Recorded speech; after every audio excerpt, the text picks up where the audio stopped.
disappointed in every one of you. I'm sorry, I don't mean to offend you. I'm disappointed in every one of you.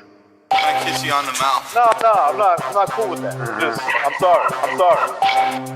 One more time. I'm disappointed in every one of you. I mean, I'm dealing with degenerate animals.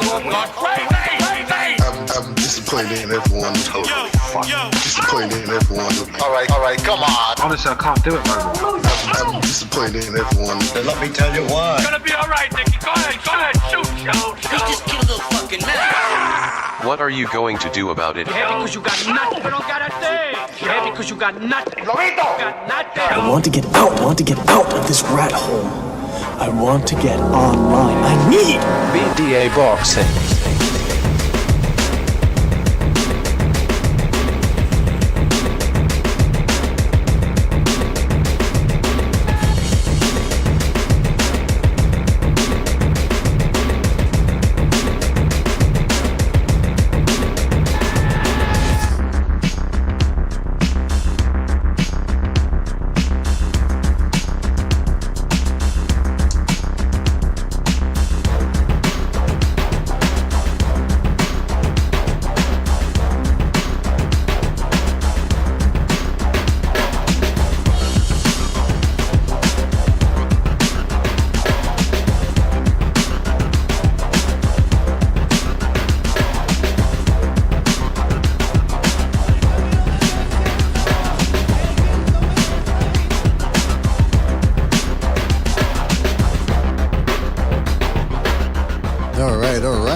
Welcome everybody to another video boxing podcast, broadcasting to you live from the True North. It's a good friend, Mr. BDA, and I sure am glad. That's right, sure am glad that everybody could be on board for this one, fellas. In this episode, we've got a fantastic one for you, because we have a fantastic card coming up this Saturday. Ooh-wee, jam-packed, let me tell you, jam-packed. Kind of like what I've been doing this Saturday, jam-packed, and I'm kidding. Listen, let's not start off in a dirty note. Let's start off in a clean note. Fellas, thank you for joining us. Really appreciate it. Like I said, we're coming up to you from the True North, and we're going to be focusing on all of the fights that will be taking place this Saturday. We're going to be taking your phone calls near the end of the hour. And why not? Let's take predictions down too. Because I know there's some people out there, just a couple of people, smelling upset in the air. So that's what we're going to be doing here.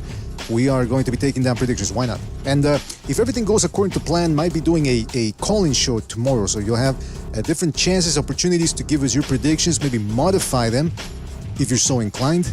And that's what we're going to be doing. Before we get down to the fun, let's get the business out of the way, fellas. Don't forget that you can join us, you can donate via the Super Chat feature.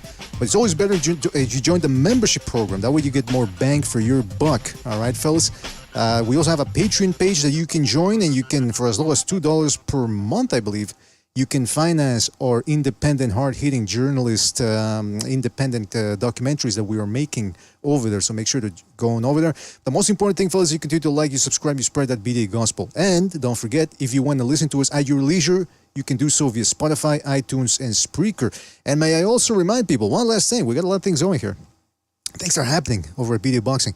Check out the BDA Clips channel, or secondary channel. We're starting to post all of the videos that were backtracked over there. That's where we're going to be doing film analysis, experimental videos, seances. No, I'm kidding. But yeah, experimental videos, essentially. That's where we're going to be holding them over there. And we've already done 3 videos on the main event for this Saturday's card, which is Madrimov versus Crawford. I think we're breaking things down quite nicely over there, so make sure to check those out. All right, fellas? Let's give a big shout out to everyone in the chat. I'm talking about who we got here in the chat. We got Night Murph. Shout out to Night Murph, one of the initiated. We've got Quick Sloth. We got Champy. Shout out to Champy. Haven't seen him in a while. Super Anderson Aldo. Shout out to Aldo. We got another one of the initiated. Rapax Drunken Company, 10-4. Another one of the anointed ones. We've got Protectorate General, Team Batman Boxing, Fight or Flight Boxing. Who else? Ralph Unreal, Protectorate General, Alfredo Contreras, Roy Dixon, Roy, Sargent in the house, Mars Boxeo, Don Possum with a super chat already. Shout out to Don Possum. He says, if Canelo fights Berlanga, we riot. Well, I guess we're going to have to riot because from what I understand, that fight is already official. Shout out to Joe, Lalo Soto Gaming, another one initiated. Shout out to Lalo Soto Gaming, Impala, #CCD, Earl Stevens, Earl. Shout out to Earl, one of the initiated. We got Grim Reaper, Super Sardonic, J.A., Never Sobers in the house as well. Bray, AJ, Quentin Lassiter, Steph K, aka Official Scorecard Boxing. How many more people to come, I'm sure. Fellas, thank you for joining us. Really appreciate it. All right. So we've got quite an event this Saturday. Perhaps the best event that we have so far, at least on paper. It figures that before the end of the year, we might get another mega card. But for the moment, this is what we've got. And let me tell you something, fellas. It is quite a delectable undertaking here that we are being served. You can buy it via the Zone or ESPN, if I'm correct. I'm going to double check that. Look at that card. Does that not look like a nice card? That looks like a delightful card. I know that's not the word you would usually use to describe a fight card, but why not? It's a Monday. We're coming back after a bit of hiatus, and we're using words here. We're using different words to try to titillate people, right? Expand our palette. Let me invite a couple of people while I buy time here. I'm trying to stall and start talking about this card, because let me tell you something. As you can see there, we got a little bit of everything. We got heavyweights, we got welterweights, we got lightweights. We've got everything for everybody. It is a fantastic card, and I dare say that if you don't buy it, if you don't buy this card, well, I don't know what to tell you. I mean, I got to question where you stand as a boxing fan. In fact, I'm feeling kind of like I want to pick a fight with somebody. I want to go after you people. Those people that do not buy this card, I'm gonna go after you, and it ain't gonna be pretty. Believe me, I can make things rough. What do you think I've been doing this past week? But shout out to everybody in the chat. I see we got Jimmy jumping here. Jimmy, are you there? Yo, what up, brother? What up, brother? Oh, Jimmy, a little. He's been watching a little BET these last couple of weeks since we've been off the air. What's up, Jimmy? Watching the Olympics, man. I'm over here fucking making fun of all my Christianity stuff. You know how things go. Did you enjoy the opening ceremony? What's that, bro? Did you enjoy the opening ceremony? Oh yeah, that was peachy. It was wonderful. You think I enjoyed that one diver who just did a complete backflop. No, I haven't seen that one. I have been watching the boxing. Been keeping up with the boxing. It's been pretty good so far. I've been entertained. Why not? Yeah, I haven't seen any of the boxing yet. I'll check into it. See if it's any. I usually catch the ending, right? The medaling rounds. But yeah, so finally get some boxing to talk about, huh? Been a bit sparse lately, huh? A little weak. Well, I mean, that's one word I would use for it. Absolutely. And you know what? I was so desperate for some boxing, I actually watched women's boxing this past Saturday. Oh, no shit. What? Yeah. Shields? I watched Clarissa Shields' fat ass fight another fat ass. And it was over in a make-believe heavyweight fight. Neither one of them even made heavyweight. But they called it a heavyweight so to give her another weight class. It was all manufactured. Do you know how many? I think there's 22 heavyweights in the whole world. No. That chick she fought looked like. I mean, Lou DiBella. I mean, you say what you want. I mean, the dude does know. Boy, he's been promoting women's boxing for decades. And like you said, that woman had no business even being in the ring. It's like first night she ever threw on a pair of gloves. It's just so manufactured. Like they were both 174. I didn't see the fight. I just been hearing how terrible it was. That was all just to get her that 5th weight class. 22 people in that weight class, and that's the same amount of people on this earth that can stand me. What do you think about that? But listen, we've got an actual fight coming up this Saturday. And Jimmy, what a card this is! Let me tell you. I'm gonna just run it down for you. I'm sharing the screen here with you. We've got to start off a little bit of an appetizer. Andy Cruz, gold medalist. He's the guy that beat Keyshawn Davis in the Olympics. He's 3-0, and he's taking on the hard-punching Antonio Moran. Yeah, Moran, he's been beaten. Other prospects have beaten him, but it's still a stern test because you just don't know how a guy's going to react to a big punch this early in a professional career. Then we got David Morrell, the real boogeyman, the guy that even the supposed boogeyman in David Benavidez doesn't want to fight, taking on, well, I'm not even going to try to butcher his name, but Alalshikh, a.k.a. the Serbian Cholo, because he looks like he's Mexican, by the way. But this dude, Alalshikh, very, very tough guy. Gave Marcus Brown all he could handle a couple of years ago. Some people actually feel like he should have won the fight. He was actually tagging Artur Beterbiev in their fight before he got stopped. I mean, no surprise being beaten by Beterbiev. There's no shame there. But he actually gave Beterbiev quite a fight himself. So this is going to be an interesting one. to see if this guy can push David Morrell. Then we got Jared Baby Anderson, heavyweight matchup, taking on the always dangerous Martin Bakoli. They're putting him in their sink or swim now for Jared Anderson. Let's see what happens with him. Andy Luis, Gerald Big Baby Miller, not that interested in that one. I mean, it's more of a gimmick fight, but still, it's too...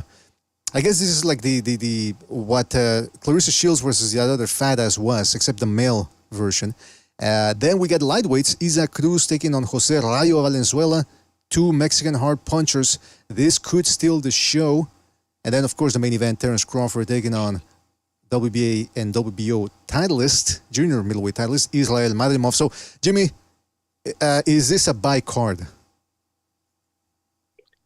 I guess I have to because there's nothing else going on. Well, I'll tell you this. I'm not buying that fucking Canelo card, so I might as well buy this one. Yeah, we're going to get to that but too. I know. Just throwing that out there. But yeah, no, this is all right. I mean, for boxing, for what we've been getting, this isn't bad. You know, I mean, that kid Magnemov, the kid that Crawford's fighting, I know a lot of people are saying it's like a cherry pick. I don't really buy that. I mean, I don't think it's a cherry pick. I'm expecting him to win. I think he could beat this kid, but he's been out of the ring for over a year. He's over 35 years old, you know, and this kid's, you know, well schooled. So we'll see. I mean, I think Crawford will pull it out, but you know, I don't think it's as much of a gimme as a lot of people, his detractors, put it that way, will say it is. You know what I mean? First of all, Crawford has about 5 kids, I think. So I think pulling out ain't exactly in his custom. But I will say that you're right, Jimmy. A lot of people have been looking at Madrimov's record, and they don't even actually. That's just the standard thing with a lot of boxing fans. They don't actually watch the fights. They just look at the record. So they look at this guy. He has under 15 fights. I think he's only got 11, and they think, 11 fights. He's a nobody. But you actually watch him fight. First of all, he has fought some people. He fought the underrated Michel Soro out of France and Kurbanov in his last fight. And he actually did pretty well. And I've been telling people that this guy improves every fight. Every fight, he starts adding new wrinkles to his game. So I can only imagine what he's going to show this Saturday. But like you said, though, there is some kernel of truth to that the inexperience, he's never been in there with a guy who can exhaust you the way Crawford can. Crawford, he's been in there with every style. He knows more or less how to adapt to a fighter and put the pressure on them, as it were. Do you think that's what's going to happen? Pro.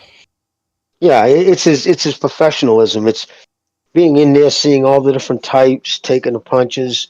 Just seeing all the wrinkles. I mean, it's kind of questionable. I'm surprised that the people backing this Magnum off, I'm not going to butcher his name, but you would think that they would have pushed it this way because you don't really want to get a loss on his record, this quick in his career. I mean, they either really believe that he has a great chance, because it just made me question it right from the beginning. It's like, strange. So I think these people really think they could beat him. And again, he's going up to 154, and it could be a lot of false hubris coming off that Spence, win. Because that Spence win, remember, it made him look like superhuman because so many people thought Spence was something he wasn't, right?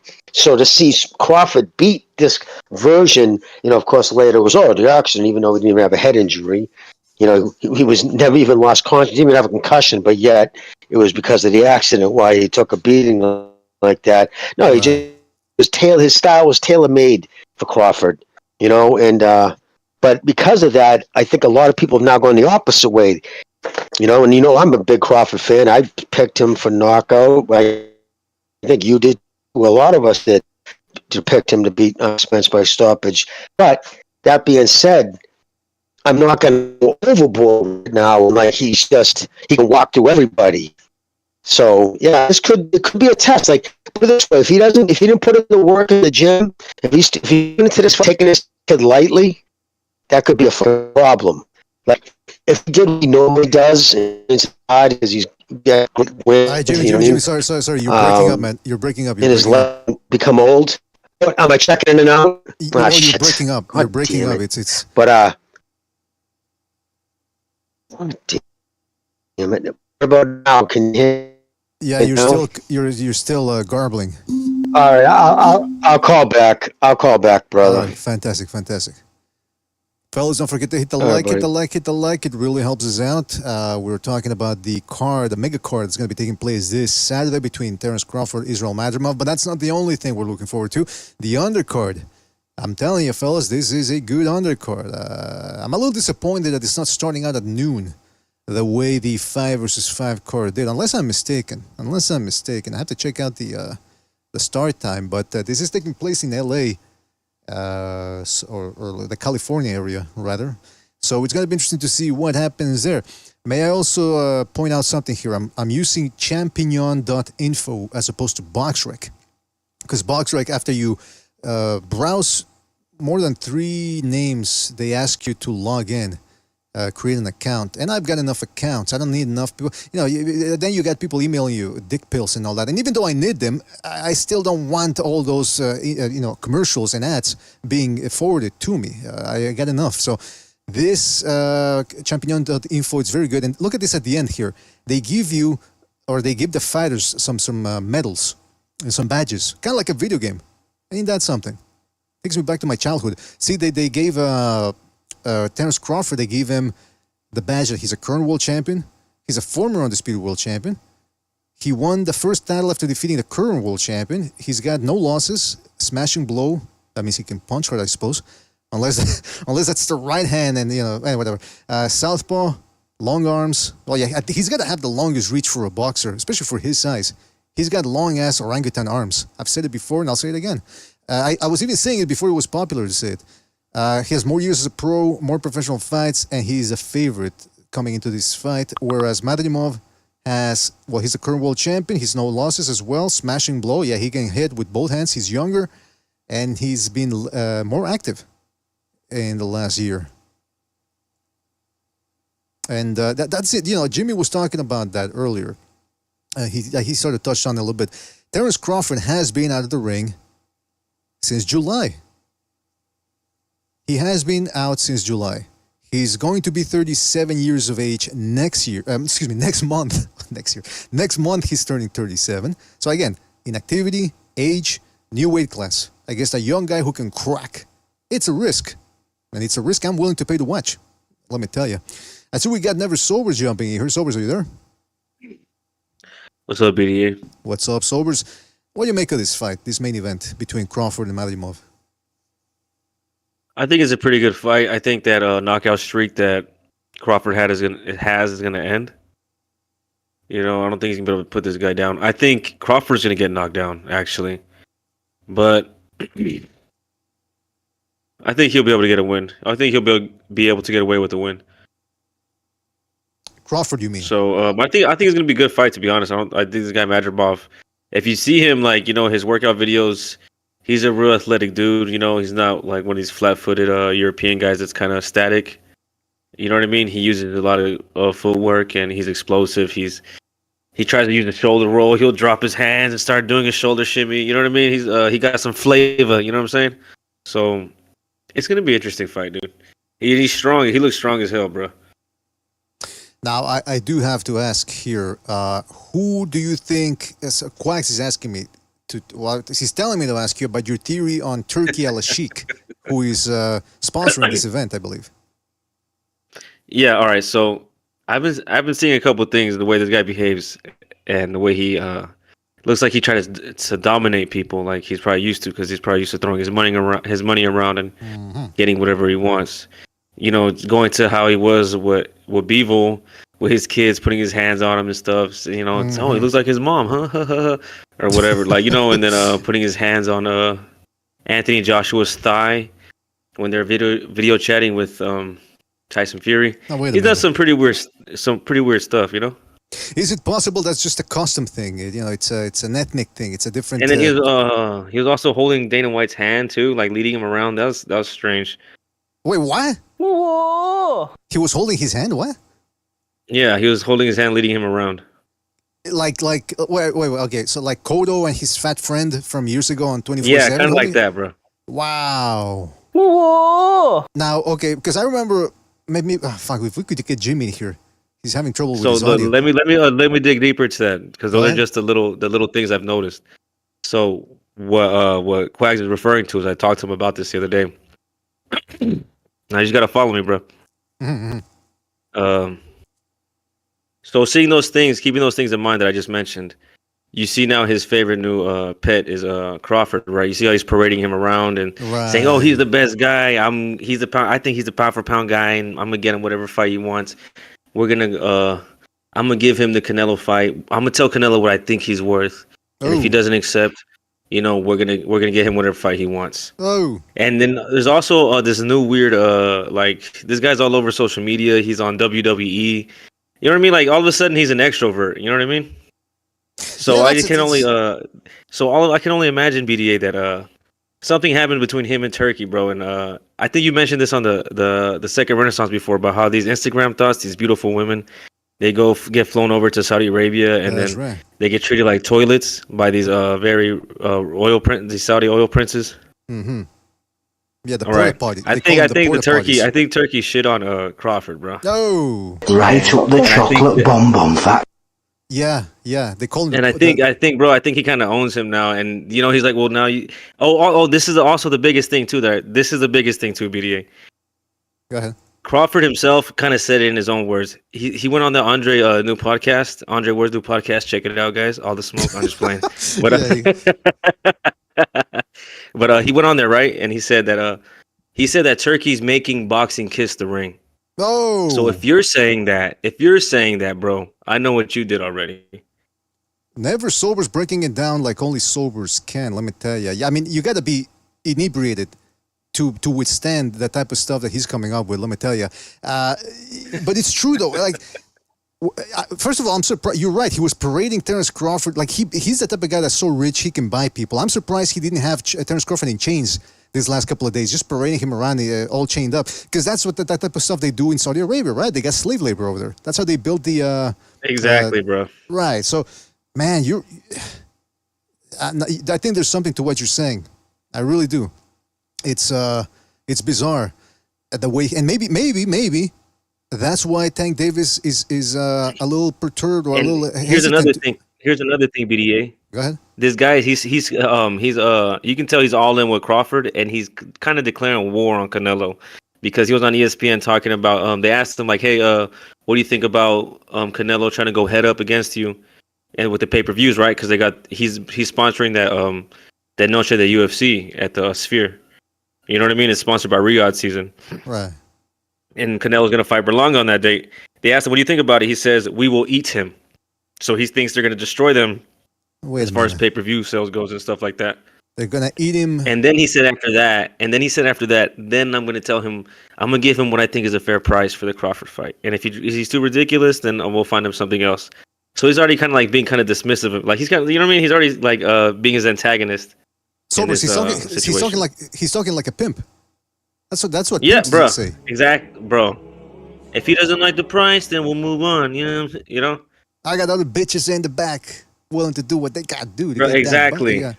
Get that bag. Yeah, you're right, man. I mean, it's what's going on here. You know, I used to think this Turkey. Look. I was under no illusions that this guy was that outstanding person or whatever. I've heard of what goes on over there in Saudi Arabia, but the way you're breaking it down, it adds a new veneer, if I may say so, a new veneer of filth over all of this. It's actually quite. I don't know, man. It's quite subversive and it's quite lascivious. I don't like it, man. I don't like it. But listen, I will be buying this card. And so, wait a minute. So, with all that being said, do you think that if this fight is close and it goes to the cards, everything's being set off to give it to Crawford in the event that happens? Yes, bro. If it's a close fight, they're going to treat it like it's American soil. The Europeans going to get robbed. You know what I mean? Yeah, I can see that. Unfortunately.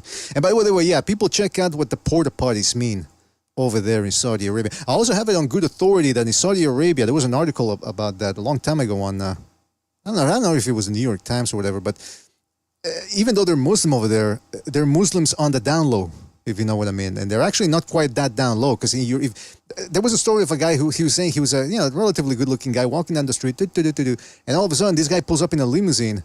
He goes, you come in, I pay you come in. So like just soliciting him like a prostitute. I expect that from LA. Some rich executive producer, whatever, some producer, he sees a woman walking down the streets. Hey, I can make you a star, baby. Okay. But guy to guy in Saudi Arabia, that is just bizarre. I see we got Jimmy back. Let's just do a little test. Jimmy, can you hear me? Everything coming across? I can hear you fine, but I could always hear you fine. It's whether you can hear me. Yeah, I can hear you. Before we continue with that, let me just give a shout out to Mars Boxeo for his contribution with the super chat. He says, Terence Crockford let Turkey go down on him. Okay, now, Silvers, you see what you started, man? You see what you started here with these people? It started off as a nice, pristine, clean Christian show when I was all by my lonesome. All of a sudden, you two guys come in and it's turning into a Sodom and Gomorrah over here. Let's stay on track for a minute if we can. Jimmy. You were saying that Crawford has been out for a while now. He's kind of getting old. Over a year. Never good when you're over 35 years old. I mean, it's ring rust. I mean, he's such a naturally gifted boxer, though. He could overcome it. He won't maybe work as bad on him. But it's going to affect him. I mean, there's nothing good comes from it because if everybody would have been doing it, it wouldn't have been the other way around. There's a reason. There's a negative connotation to it. Ring rust. It isn't a good thing. That's right. When you don't fight often, it's a bad thing. The skills are either growing or they're dying. They don't just plateau. You don't just peak and they stay there by you just, okay, now I can do that anytime I want. You got to work at it and maintain it, no matter what you're doing. Either it grows. Sparring, you're never recreating a fight.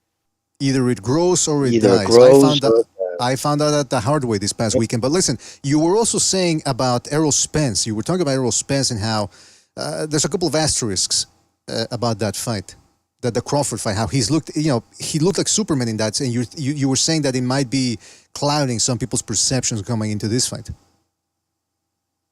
Yeah, I think because of how he looks so dominant over Spence, that people are automatically assuming that he's just going to walk through this dude. I personally think this guy at 154 would probably beat Spence right now at 154, that other guy, from what I could see. Because that's how bad I think the alcohol and the drinking and drugs affected Spence's career. And inactivity, combination of inactivity and bad lifestyle, just destroyed that kid. And if I may just clarify a couple of things here, because some people are going to say, Jimmy's making excuses for Spence. First of all, Jimmy's never really cared that much for Spence. That's number one. Number two, he always picked Crawford to beat Spence. Even before Spence started destroying his own career, the inactivity and the lifestyle is what sealed the deal for Jimmy. And I say that because when he mentioned it in the build-up to the fight, that's what sealed the deal for me. So, lest anyone think that Jimmy's making excuses here, it is what it is. Terence Crawford wasn't taking care of him. Spence wasn't taking care of himself. He was inactive, and compounded with the fact that he was an inferior fighter, it just turned into a bloodbath. But Madrimov ain't Errol Spence. He's not partying. He's not blowing up in weight. He's 29 years old as opposed to 30. Well, how old was Spence? 32, 33 going into the fight. It's a different thing here. Yeah, right around there. Yeah, different proposition. Now, the other thing is, Madrimov can crack with both hands. He can hit with the left hook, or he can draw people and stop them with the right hand. So a two-handed puncher is a dangerous fighter indeed, especially since I'm scratching my head here trying to recall, when's the last time Crawford fought a two-handed puncher? I really can't come up with a... I know Kavaliauskas had... It's been a while. Right. I know Kavaliauskas had a dynamite right hand.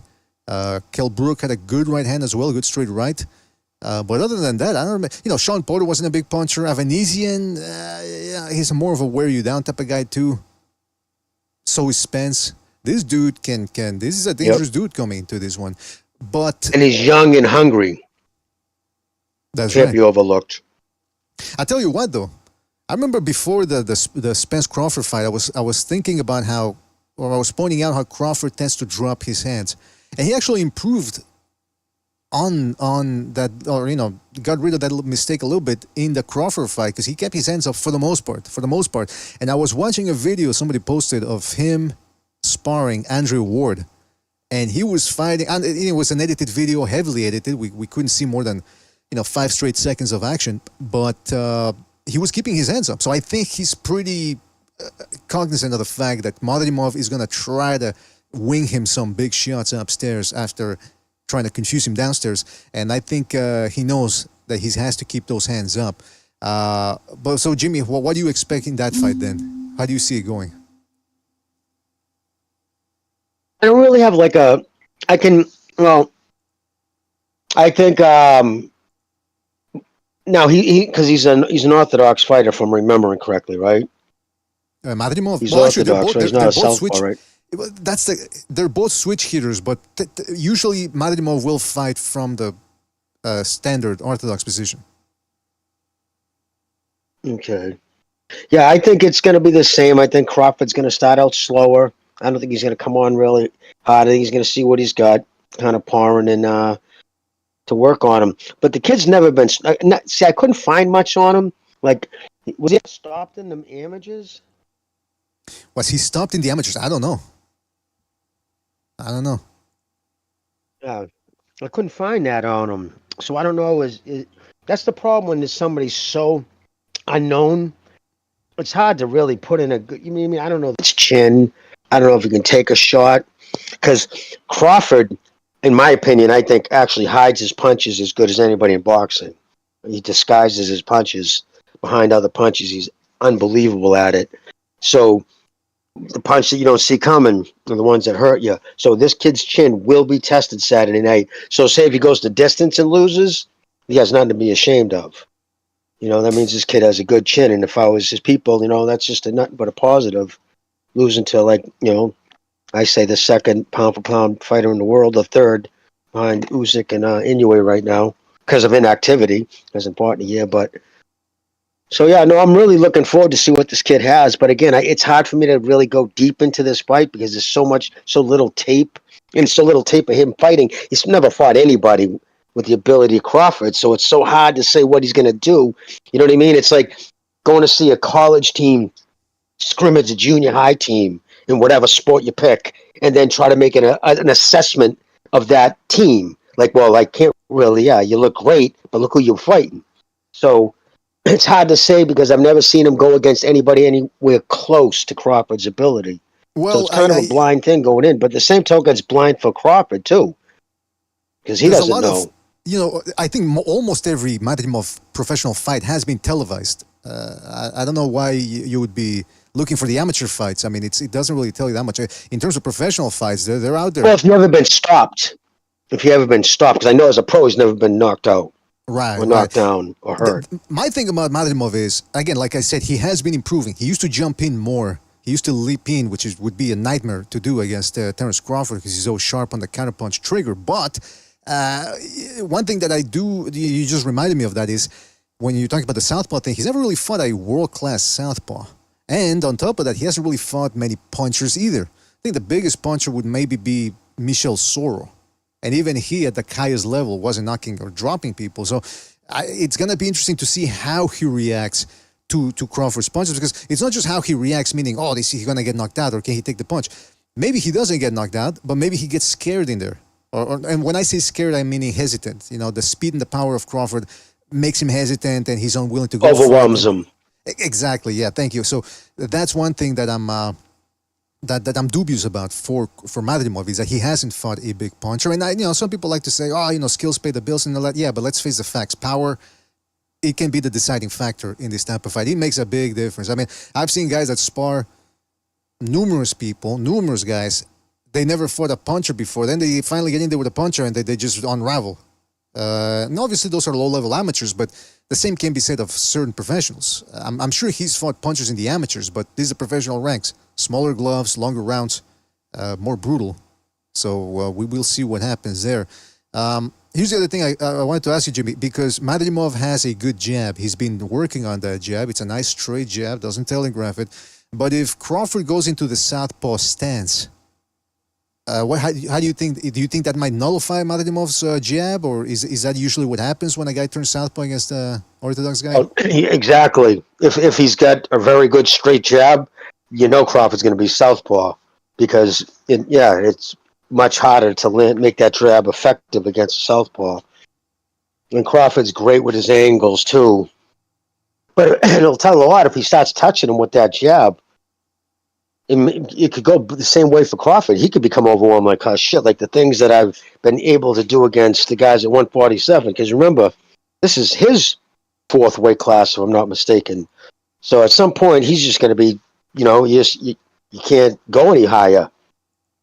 Because people punch a lot harder at 154 than they do at 147, than they do at 140, you know what I mean?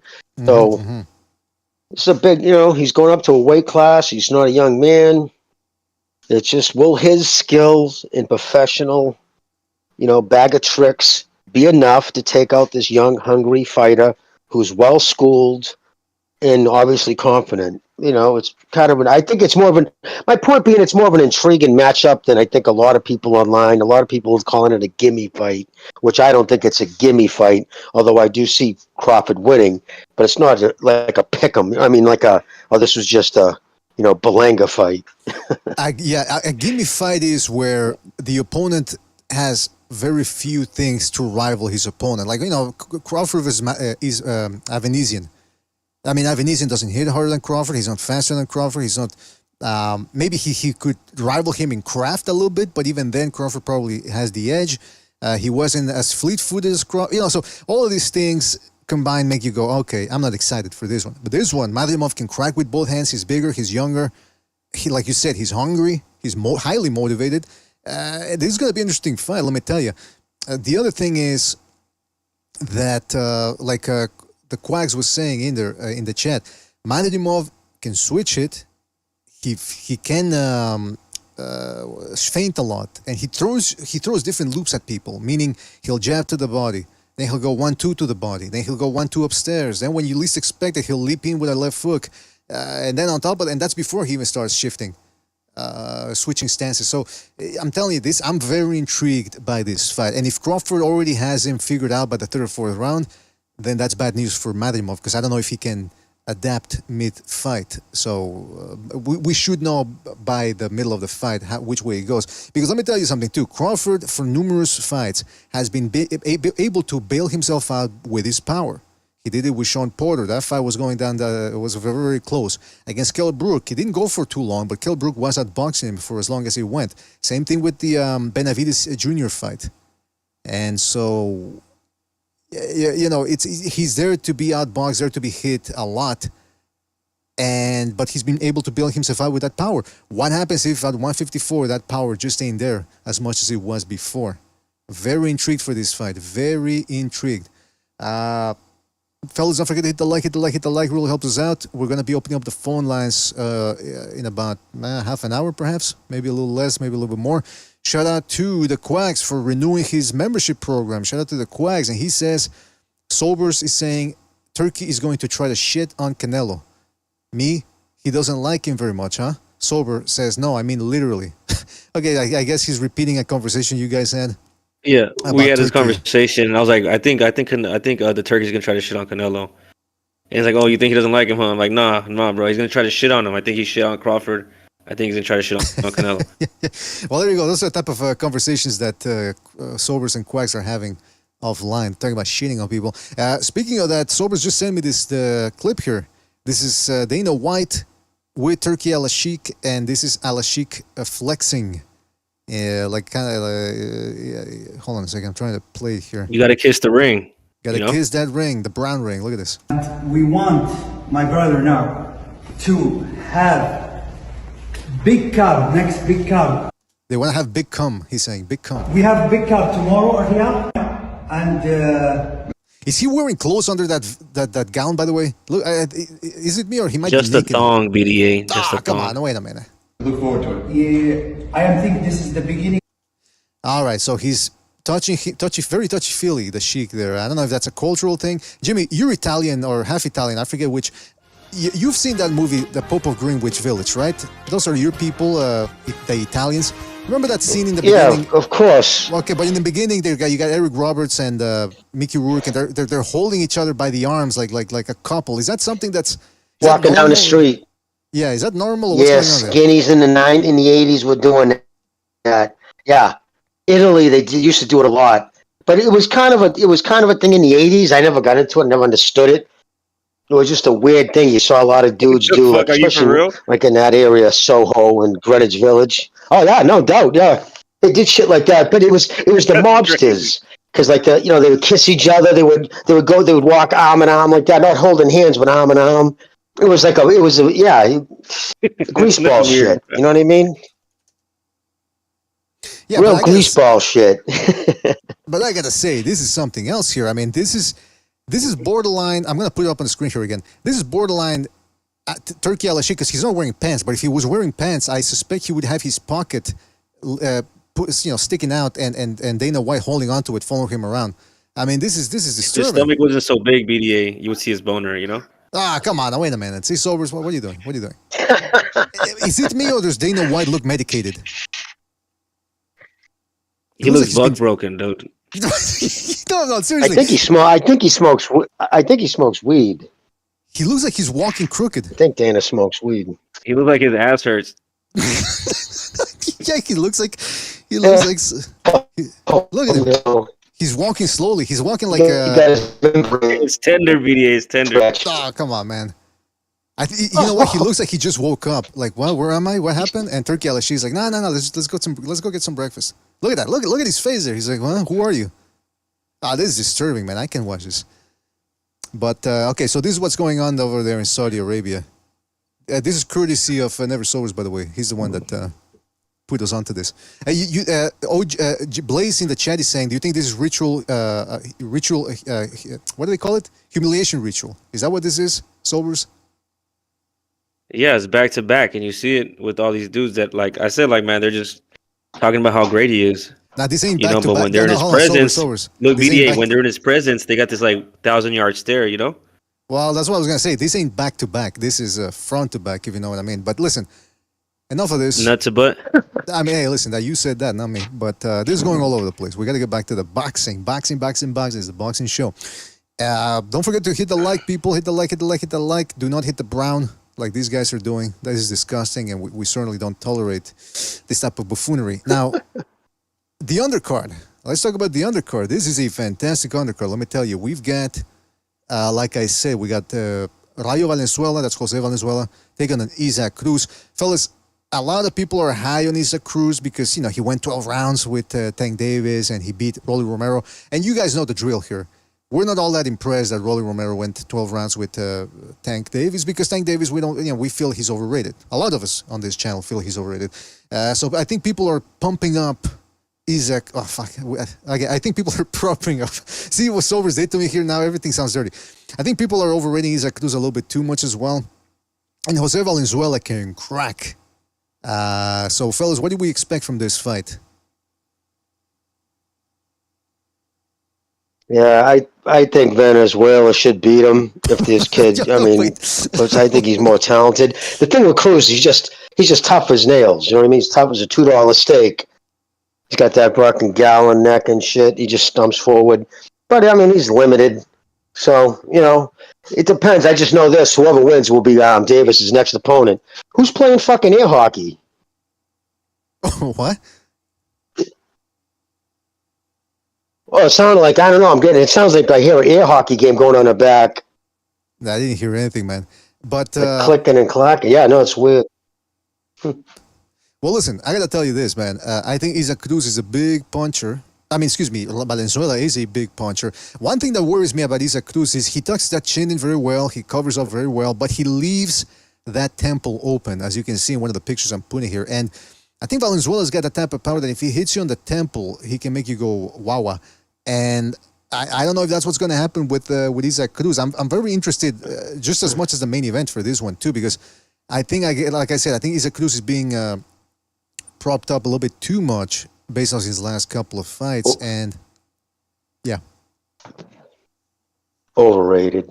I think Rayo can win, but he's gonna have to step up and show something different, because I think he has the power to hurt Cruz, but I don't think he has the chin to go toe to toe with him in exchanges, So yeah, he'll have to show that he got something else in his back pocket. You know what I mean? What he didn't show in the De Los Santos fight. You did a show on the De Los Santos fight? I'm saying he has to show what he didn't show in that De Los Santos fight. Right, that, he didn't have it. He couldn't exchange with him.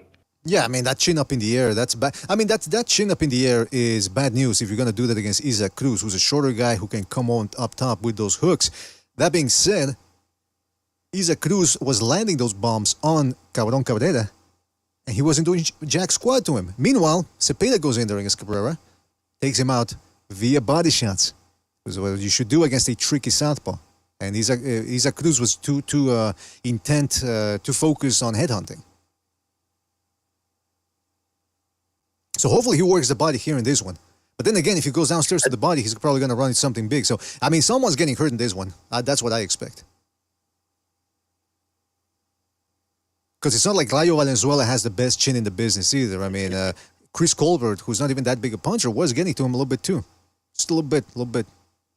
You could see. I think though, oh my bad, BD. No, go ahead. Cut you off. Go ahead. I was gonna say I think that it'll go a little bit something like the De Los Santos fight. I think Rayo will outbox him for a little bit, but if he can touch Cruz and hurt him or buzz him a little bit, he'll probably get over aggressive and try to go for the knockout. And he might get caught. If he tries to go with 50-50 with Cruz, starts trying to hook with him. So I mean, buzzed is what Turki Alalshikh got Dana White before he actually got him full on. He put something in his drink. He thought it was just water. I'm not kidding. I'm still thinking about that. He was walking funny in that video. That was disturbing. Yeah, and even when they talk, he's kind of like right there with his hands in his his palms in front of him, looking like subdued. You don't see that from Dana White. He's like supposed to be this tough business guy.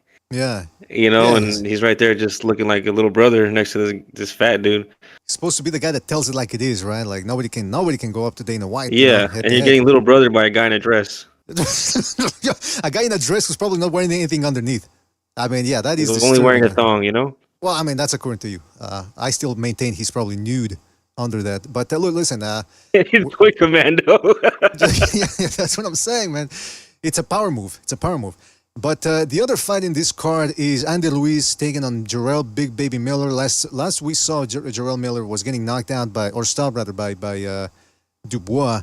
That was after all the smack talking from Jarrell Big Baby Miller. And now Andy Ruiz coming off a 2-year layoff. So it's going to be one fat pig against an inactive fatso in Andy Ruiz. But I'm still a little interested in the fight because I mean Andy Ruiz, I don't have much faith in his work ethic. I don't have much faith in his choosing or his decision making when it comes to promoters and managers.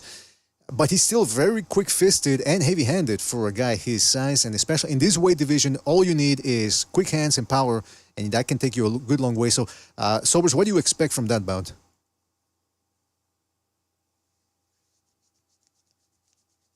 I'm sorry, BA, I was distracted for a second.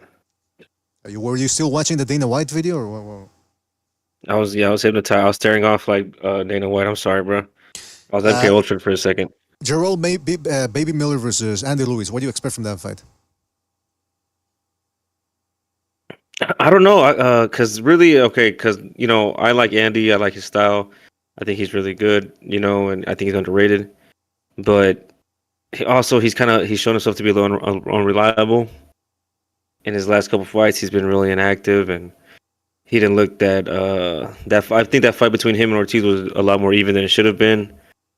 Chris Arreola, almost beat him basically. I mean, he dropped him like 2 or 3 times, So it's like there was a fighter who he was, the opinion I have of him, and then there's who he's showing to be. I don't know if he could be. I mean, this fight with Jarrell Miller is gonna be very close because from what I see, Jarrell Miller is right there, and he's a really big, heavy dude, and he's been working out a lot, and I'm sure he's still on the sauce. You know what I mean? This guy just isn't off the gear. He's on it. He just found a better way to do it. He's probably on Team Snack now. Oh. And then, but from what I see with Andy, he's losing a lot of weight. And then Andy with, really skinny Andy, I don't know. That's the one who showed up against Arreola, and he was kind of getting dropped to left and right. So I don't know where his optimal weight is. Well, I'm not sure. This fight's a bit of a wild card, bro. I'm very interested in it. That's a good term to use, or wild card. Yeah, I don't know what to expect. Some people are saying Ruiz wins this one easily, and I could see that happening. But let's give Baby Miller this: he can take a punch. He's a 300 pound bag of He's a chin. big ass dude, yeah. He's a big ass dude. Yeah, it takes a lot to take him out. And Andy, Dubois, who's a heavy dude too, a big dude, had to hammer him for a long time before he actually tenderized him and then finally took him out. Wow. You're still on with that? Nah, I know it sounds kind of gay, but I mean, this is boxing terminology I'm using here. And it took a while before he stopped him. I mean, come on. But it took him a while to stop him. And Andy Ruiz, yeah, he can crack, but he's not exactly the type of guy that takes it to you. He's very aloof in there, very, very passive. So I don't know if he has the wherewithal or the cojones to go for it. Jimmy, what do you think? Big Baby Miller versus Andy Ruiz? I think Andy. I mean, he's got to beat him. If he doesn't beat him, man, it's over for the kid. He might as well just fucking piss on the fire and call the dogs. Call it a wrap. You know what I mean? Because Andy, I mean, fucking Big Baby Miller is just a big baby ball of fucking steroids. You know? I mean, he doesn't even punch hard for a big guy. So, yeah, I think Andy Ruiz, he's got faster hands than Dubois. And much faster hands. So I think he can hit as hard as Dubois. And he's a better boxer. If he's in shape, I think he schools him. But we'll see how serious he took it. If he trained in the gym, if he trained at Taco Bell. We're going to find out. Seriously, bro. I mean, yeah, man, it's going to be interesting to see, man. Ruiz, you know, Sobers used the term wild card earlier. He's the division's wild card because you don't want to show up overlooking him. I mean, again, he's got the eclectic mix of speed and power. That's always dangerous in this division. But at the same time, guy went the distance with Arreola. He went the distance with Luis Ortiz, two older guys. He could have taken them out of there. I mean, he hurt Ortiz multiple times in that fight, but he just never pressed. And it's not. I don't think the problem is him being unwilling to press. I don't think he knows how to. He's a natural boxer puncher. He's not a go-getter. And I think that's really the problem. And against Big Baby Miller, he's fighting a big dude who can take a punch. So maybe at worst, Big Baby Miller takes a beating but doesn't go out. I don't know. We'll see. I tell you what, though, we got another heavyweight tussle in this one, and this is the one I was going to say, BDA, Leslie, about that fight. I think the biggest difference that I've seen from Ruiz and his style is that he stopped throwing combinations. He doesn't throw his combinations like before, and that was really the best. That was like really his best attribute. He would throw, fast combinations. He would throw a lot of punches really fast, and he'd hurt you. And now he's just throwing like one or two shots, hard. But that's why he couldn't stop Ortiz, because he would hit him once or twice hard, but he just wasn't throwing combinations no more. Absolutely, yeah. If he strings those combos together enough or often enough, he can take some guys out of there. But again, it's just, I think he's unwilling to do it and unable to do it. The double whammy, the double negative whammy right there. The next fight on that card, and this is a bit of a doozy as well. Jared Anderson taking on Martin Bakole. You want heavyweight action? You want two big heavyweights? You got it. Jared Anderson, 24 years old. Bakole, 37. But again, age is not that much of a factor in the heavyweight division. Jared Anderson is 6 feet 4 inches tall. Martin Bakole is 6'6". I mean, these for a lot of these guys, they're big. I mean, I look at these guys and go, okay, they're average size. But a lot of people go, whoa, these guys are big, and they're going to deliver. I mean, this is Godzilla versus King Kong in here. And I am when these fights was announced. What do you guys think? Were you as surprised as I was when this fight was announced that they're putting Jared Anderson in there against Bakole? Yeah, Roy Jones Jr. must have gotten in his ear, and they said he must start having him start a third person again, and got him to take the fight. Mm-hmm. Started making him think he was the chosen one. You know what I mean? Is that what you think happened? Well, I personally think, honestly, Bob Arum, well, probably not Arum now, probably more Todd DeBuff and the rest of the people over there see the writing on the wall. This kid isn't into fucking boxing, and he's a knucklehead. Oh. It's a recipe for disaster. Why would you invest into a bunch of money into this kid? Clearly, he's not in there for the long time. I mean, he was just out fucking getting chased by police and shit. So they're like, you know what? We're not going to. This isn't a long-term relationship. I was saying with Jimmy, didn't he say take a swing? Didn't he say he was gonna? He wanted to be done by 20. By the time he was 26, 27. Exactly, he wanted to be done. Yeah, cash out already. Yeah, why would you want to? Because I mean, you're investing a lot of money. He's probably like, it's definitely a jump up. But I think I mean, his performance against my walk like a god amongst mortals, Charles Martin, wasn't impressive. And then just the things how he carries himself out of the ring and the things he said. If I was his promoter, I wouldn't look at that kid like, oh, I'm going to invest millions into him. It's like, let's see what we can make from him and move the fuck on. It's They're saying interesting. Bacoli's 32. Yeah, well, in the chat Bacoli. video. Was that? They're saying Bacoli is 32 in the chat. He's well. Not 37. I mean, I look at it. That's what that's what the internet says. 37. He might be even older. He's from the Congo. Those guys, I think. Right, he guys, might be lying like the Cubans, right? That's what I'm saying. These guys like Samuel Peter a while back. Well, he was from Nigeria, but I think they judge their calendar by the moon or something. So it's a shortened or long. I don't know. But so if they say 30, yeah, no, I'm not kidding. So if they say 32, he's actually like 45 or something. I don't know. He doesn't look that old, by the way. He doesn't look that old. I'll say that. But I want to go back to what Jimmy said about Jared Anderson. Yeah, because he looked bad against Charles Martin. And then this last guy he fought. Now, look, the other dude he fought the last time, I don't even want to dignify him by his name because I don't ever want to watch that dude again. He went in there to last the distance against Jared Anderson. However, as much as I criticize that guy for his non-performance against Jared Anderson was too passive too. He was afraid of the counterpunch. Like, oh, this guy's trying to bait me for one punch, which he was. But look, when you know the guy's only going to throw one punch, what you do is you walk through that punch. You got to be willing to take that punch or walk through it and block it or find a way to block it and then put on some combinations and stop that guy. He never did. And it wasn't a situation like the Charles Martin one where Charles Martin was confounding him with a southpaw stance. This guy was there to be hit. Earmuffs up, on the ropes. You got to go get him. And I remember I asked that question the day after the fight on this show. I said, if he's so hesitant to go in there against a guy like that, how is he going to step up against guys that can actually crack and who are better than that dude? And I guess we're going to find out this Saturday. I think you just answered your question why Top Rank is doing this. Because I think Top Rank saw everything you just said. Like, wow, this kid was in there against a gimme. Like, this dude didn't want to fight. And if you got somebody just throwing one-shot counters, that's easy. You smoke those out with feints. And, get him to put himself in a bad position, then fucking light him up. And he wasn't willing to do that. So, yeah. And listen, anybody talks the way he does to civilians on Twitter and just everyday folk, just in the vitriol he spews at people, the anger. I mean, this kid isn't fucking right in the head, so whatever. I think Top Rank is, all right, let's see, what we can get out of him and let's go. Yeah, a lot of these fighters, we've been talking about that the last couple of weeks, how a lot of these boxers, no other, as far as I know, because I don't watch other sports, but I don't think other sports figures talk down to their fan base the same way. These guys are condescending to the third degree. They act like they're brain surgeons or something. Yeah, like Crawford the other day. My boxing fans don't understand what they're watching. You know what I'm saying? They don't understand what they're seeing. They don't understand what they're seeing. I mean, come on, man. They get crucified. They get, like the writers of a hockey player. I know I follow NHL closely, and if an NHL player ever started talking to people like that on Twitter, the writers would absolutely crucify him. Like, what are you doing? Like, first off, like, it just, but there's everything about boxing.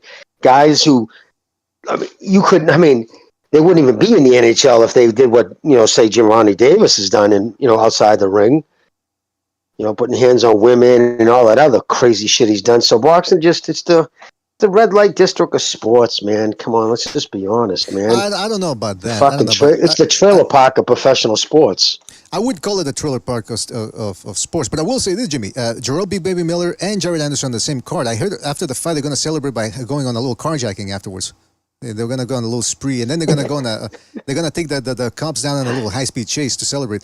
But I wanted to ask you, I actually bring this up, because Terence Crawford, again, a couple of weeks ago, very condescending, talking down on boxing fans as he was trying to defend his special friend, Cruz Stevenson, about how, people call him boring, but they don't know what they're watching. They don't know what the people on these podcasts, they don't know what they be watching.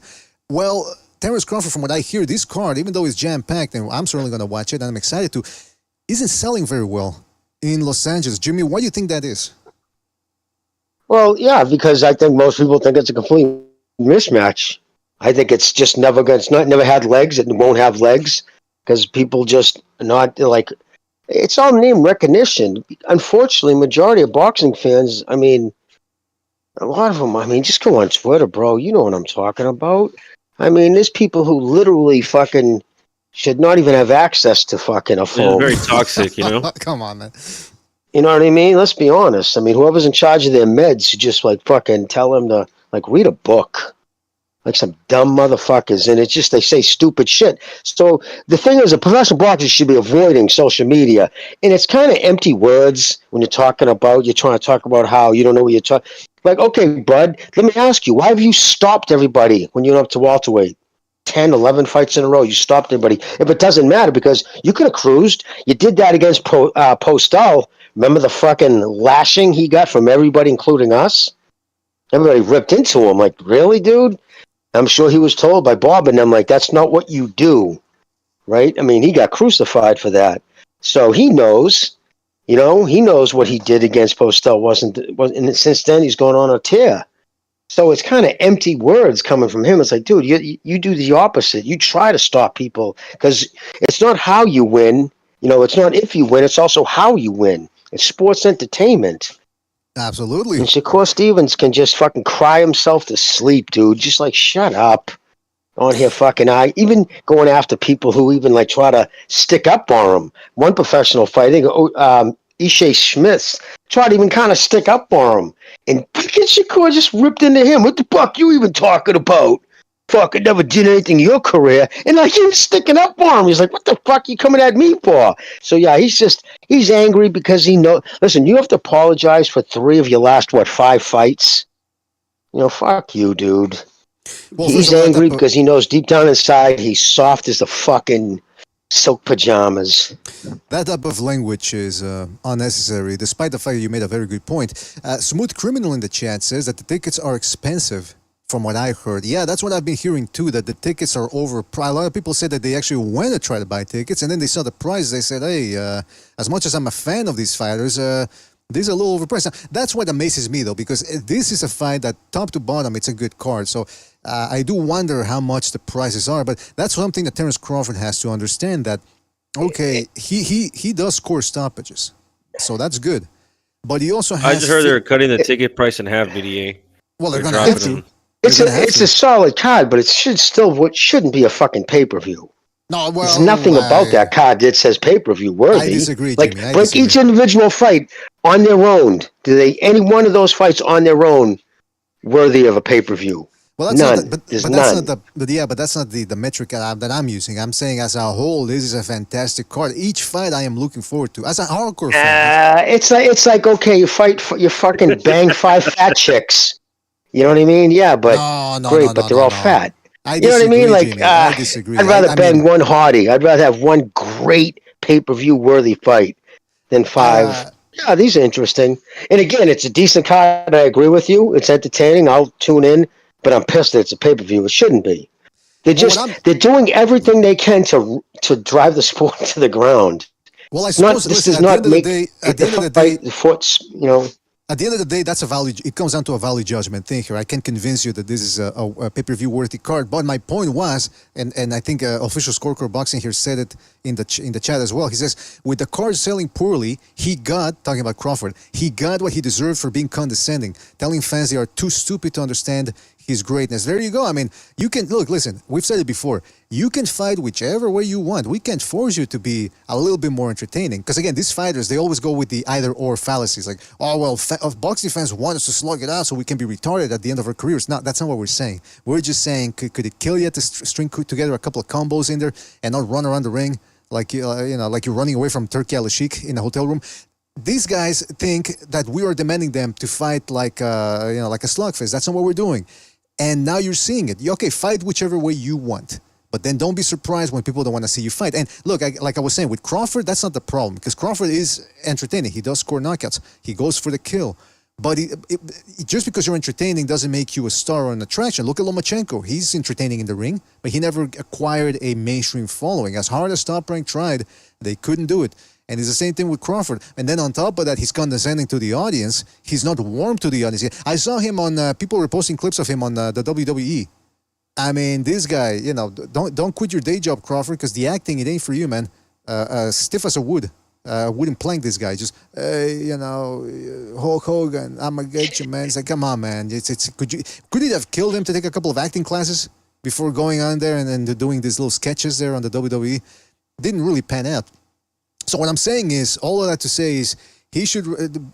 These boxers should be a little bit more appreciative. Just like, I agree. Some boxing fans can be. It's the opposite with some boxing fans. Some boxing fans, it's never enough for them. They'll always find out something to complain about. Those guys, I disagree with those guys. But at the same time, these fighters need to be thankful that there's even an audience, because it's a dying sport. And if it wasn't for Turki Alalshikh putting on this card, I don't even know where Crawford would be right now. Exactly. Who's backing him financially? I mean, maybe Eddie Hearn would, but it would probably be a reduced price. That's the other thing. Crawford is demanding. Maybe this fight, the reason why they had to jack up the prices is not only to pay all this talent in the undercard, but to pay Crawford. Does anyone know how much he's getting paid for in this bout? No, I have not even checked on that. I haven't can only checked. imagine BDA. He was getting paid like $9 million by Bob Arum, right? Yeah. Yeah, he's probably demanding. No, he was getting $3.5 million guaranteed, and then his last fight under Bob Arum, he got $6 million to fight Porter. Jeez Louise. I don't know what they got guaranteed for the Spence fight. I don't even know if there was guarantees, but I don't know where I got that number then. Full star in the chat says no. I knew you got that because that Vision, he got $9 to $10 million for that fight. That's No. Get out of here. He got $10 million for the Avanesian fight. Yeah. Yes. Wowee. So again, when we're talking about these fighters, these condescending fighters, you're lucky you're get paid $10 million, and you're lucky that fight took place in Omaha, where these fucking commissioners were out of their depth. They see busted gloves and they don't know what to do with them. Or should we allow the fight to continue? Now, what do you think? Do you usually let the fight continue with busted gloves? No, but it changed the glove. It's right there. They got another pair right there. All they had to do was take it off, get the scissors, cut the tape, cut the fucking laces, and throw on a new glove. You know what it is? The boxer, I'm sure he was, they don't want to change because the glove's broken in by whatever round it was. Then you don't want to have to put a brand new stiff glove on, because it does kind of suck to do that. But it's not your choice. It's the fucking guy right there in the corner who says no. The commission says no, put a new one. That's why you have to bring a second pair of gloves to the ring. Everybody does in every professional fight. Outrageous. In case that happens. That and they didn't enforce it. I have no idea why. And for what? Because all it's done was create people asking questions about Crawford when they should have been asking questions about that fucking, the guy who clearly was, out over his, out over his skis, out of his depth with that fucking fight. That is outrageous. I was aghast when I saw that, let me tell you. I'm not kidding. Shout out to Rapax Trucking Company. Took my thumbs, Charlie. Shout out to Rapax Trucking Company for re-extending his membership program. He says, I don't buy anything PBC or anything affiliated with that outfit. So I won't be buying Canelo vs. Berlanga unless the Zone offers it. Well, I believe the Zone will be offering it, just like they did with the Munguia fight. They are offering it. There you go. Shout out to Full Star for his contribution with the super chat. He says, Bacoli stops that thug. Oh boy! All right, so we got one prediction right there from Full Star. Yeah, I wouldn't be surprised, man. I would not be surprised. And it's quite telling, like Jimmy said, that they're letting Jared Anderson fight this dude because again, Bacoli only has one loss, and that was against Michael Hunter. That was a weird fight. He just sort of ran out of gas, and he never really hit the deck in that one. He just got stopped on the ropes. But then he's bounced back since then, and he's been on a bit of a tear recently. So shout out to Full Star. Mars Boxeo, shout out to Mars Boxeo for his contribution with the super chat. He says, Crawford stood there quiet and bent the knee when Eddie Hearn checked him. You soft. Why? Eddie Hearn called him soft? What happened? Yeah, they had a little bit of a conversation where they had a back and forth because, before the Madrimov, the weigh-in, whatever, and Eddie Hearn's like, you're looking shook in the eyes, you're looking soft, and you know what I mean? You're just saying, talking a little back and forth to him. Well, I did see that. Yeah, I saw that back and forth, but I didn't see that part. Maybe I missed, but maybe I wasn't paying attention. But yeah, some people were saying Crawford looks nervous. I mean, he didn't really look nervous. He just looks very agitated, because he was going back and forth, like you said, with Eddie Hearn. A little bit of a palaver, a little bit of a, banter. He looked like a little friendly banter right there. But, while we're on the subject, BDA, if you want to watch a fight, go watch UFC, okay? We're talking about boxing. It's not fighting. Oh, yeah. You guys just remember that. Remember that, guys. Yeah, that's what Crawford said. Like, if people want to watch something else, they can. If they want to watch fighting, they can watch the UFC. It's like, man, that's not fight. These people forget, man. The UFC people too, they're guilty of that when they say this is real fighting. It's not. No, a real fight is when you're in the streets and there are no rules. And a real fight is when you don't know if you're gonna get killed if you get knocked out and the guy keeps stomping on you. That's a real fight. This is all controlled violence. There's rules. There's a referee. There's judges. Commissioner, yeah, it's not a real fight. And just because you can kick and elbow, that doesn't make more of a fight than boxing. It's still, at the end of the day, it's still a fighting event, controlled violence. So he needs to get his act together. The other thing that I found interesting, by the way, fellas, is this. You know how we've been talking about the weaponization of weigh-ins. Well, color me unsurprised when I found out that the weigh-in for this bout, which is going to be taking place on the West Coast, the weigh-in is going to be taking place at 9 p.m. Western time. I mean, West Coast time. Can you believe that? 9 p.m. Usually it's 3 p.m. over there. So it's usually 5 here in the East Coast or 6. But over there, every day it's in the afternoon. 9 p.m. This clearly benefits Terence Crawford because Madrimov is the guy that, he's a naturally bigger guy who's going to have to, you figure he's probably cuts about 10, 15 pounds of weight. What is this about, fellas? I've never seen a weigh-in this late taking place. Well, what do you think is going on here? Yeah, that's odd. Yeah, clearly it's to benefit Crawford. I mean, he's the A-side, so I don't understand why they're doing that. It's just, again, all the growth happens while you sleep. So, but it just gives him more time to less time to get acclimated to the weight. So, yeah, benefits Crawford. This is what this is, BDA. Okay, so look. So when Turkey started throwing money around in boxing, he wants to put this heavyweight in there with this guy. He wants to fight Joshua Wilder, blah, blah, blah. Everyone was loving it. And everyone thought he was a real boxing fan. I think he knew a lot about the heavyweight division. I think he's kind of a casual when it comes to the rest of boxing. And he tries to say he's a real boxing fan. You can here comes the bias that we've been waiting for. You know what I mean? Like, when's he going to start helping some guy more than another guy? We haven't seen it yet too much, right? Exactly. This is where we're seeing it. Well, people are bringing up a good point, though, that if this is just a ceremonial weigh-in, then, okay, it won't really be bothered that much. But if it's the actual weigh-in at 9 p.m., I mean, that's insane. It has to be ceremonial. I'd be surprised if it isn't. But even if it's ceremonial, if he still has to make that weight at 9 p.m., instead of like if it was taken at 3 like it should be, right, or 12 or 3 o'clock in the afternoon, by 9 p.m. he'd normally be 5 pounds, 6 pounds heavier, just through hydration. Just I don't know. You know what I mean? I don't know how they do it, Jimmy. I don't know if they have to stay on weight for the ceremonial one. I would think not. I would think. Well, not. I mean, they're going to read from the scale. So basically the guy's going to step on the scale and it'll be 158. They're just going to say 154. 154.8. You know what I mean? So it takes a picture as 158. So even ceremonial, aren't they still supposed to make the weight? I don't think so, man. I don't know. We got to find out. But I'll say this, man. This article, because I got it from Boxing 24. Check this out. They go, staging the Crawford-Madrimov weigh-in late on Friday will make it interesting for East Coast fans. Interesting? That's the word the guy chooses for a midnight weigh-in. Interesting. No, it's inconvenient. It's a shit time. That's what it is. What are you talking about? Interesting. Could you imagine that? Hey, you're gonna get a vasectomy. Oh yeah, that's gonna be interesting. No, it's gonna suck. What's this guy talking about? These fucking Boxing 24 writers, they lack editors over there. They need an editor, but because it's not a newspaper or anything. It's like a blog entry essentially. Boxing 24. So get some editors, man, because it's not interesting for me to stay up to midnight to watch the weigh-in. I don't even think I'm gonna watch it. No. Gives a shit. It's obviously something probably better they want to show. I mean, it's crazy. If it doesn't tell you how much boxing has been taking a backseat to MMA, I mean, how many times we've seen ESPN hold boxing off because they're showing MMA fights.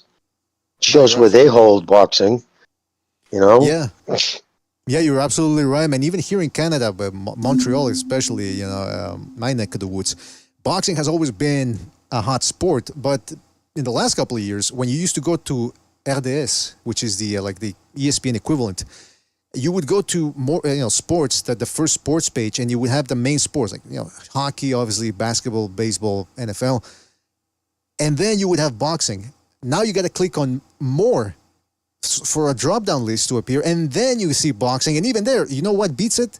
MMA, or actually UFC. I think it's UFC. They don't have MMA. They have UFC. That takes precedence over boxing. So that's how far boxing is falling. Even here in the boxing capital of Canada, Montreal, it takes a back seat to MMA. So yeah, it's a sad day for boxing. Yes, the key demographic 18 to 49 is overwhelmingly more in the MMA crowd. You know what I mean? It would appear so. Yeah. What else was I going to talk about? Well, this card, like I was talking about earlier, it's got a little bit of everything for everybody. We talked about the whatchamacallit, the heavyweight fights. But like I said, too, we also have some light heavyweight action. Morrell is going to be fighting. That should be interesting as well. I'm looking forward to. This dude... Yeah, I'm looking forward to seeing him.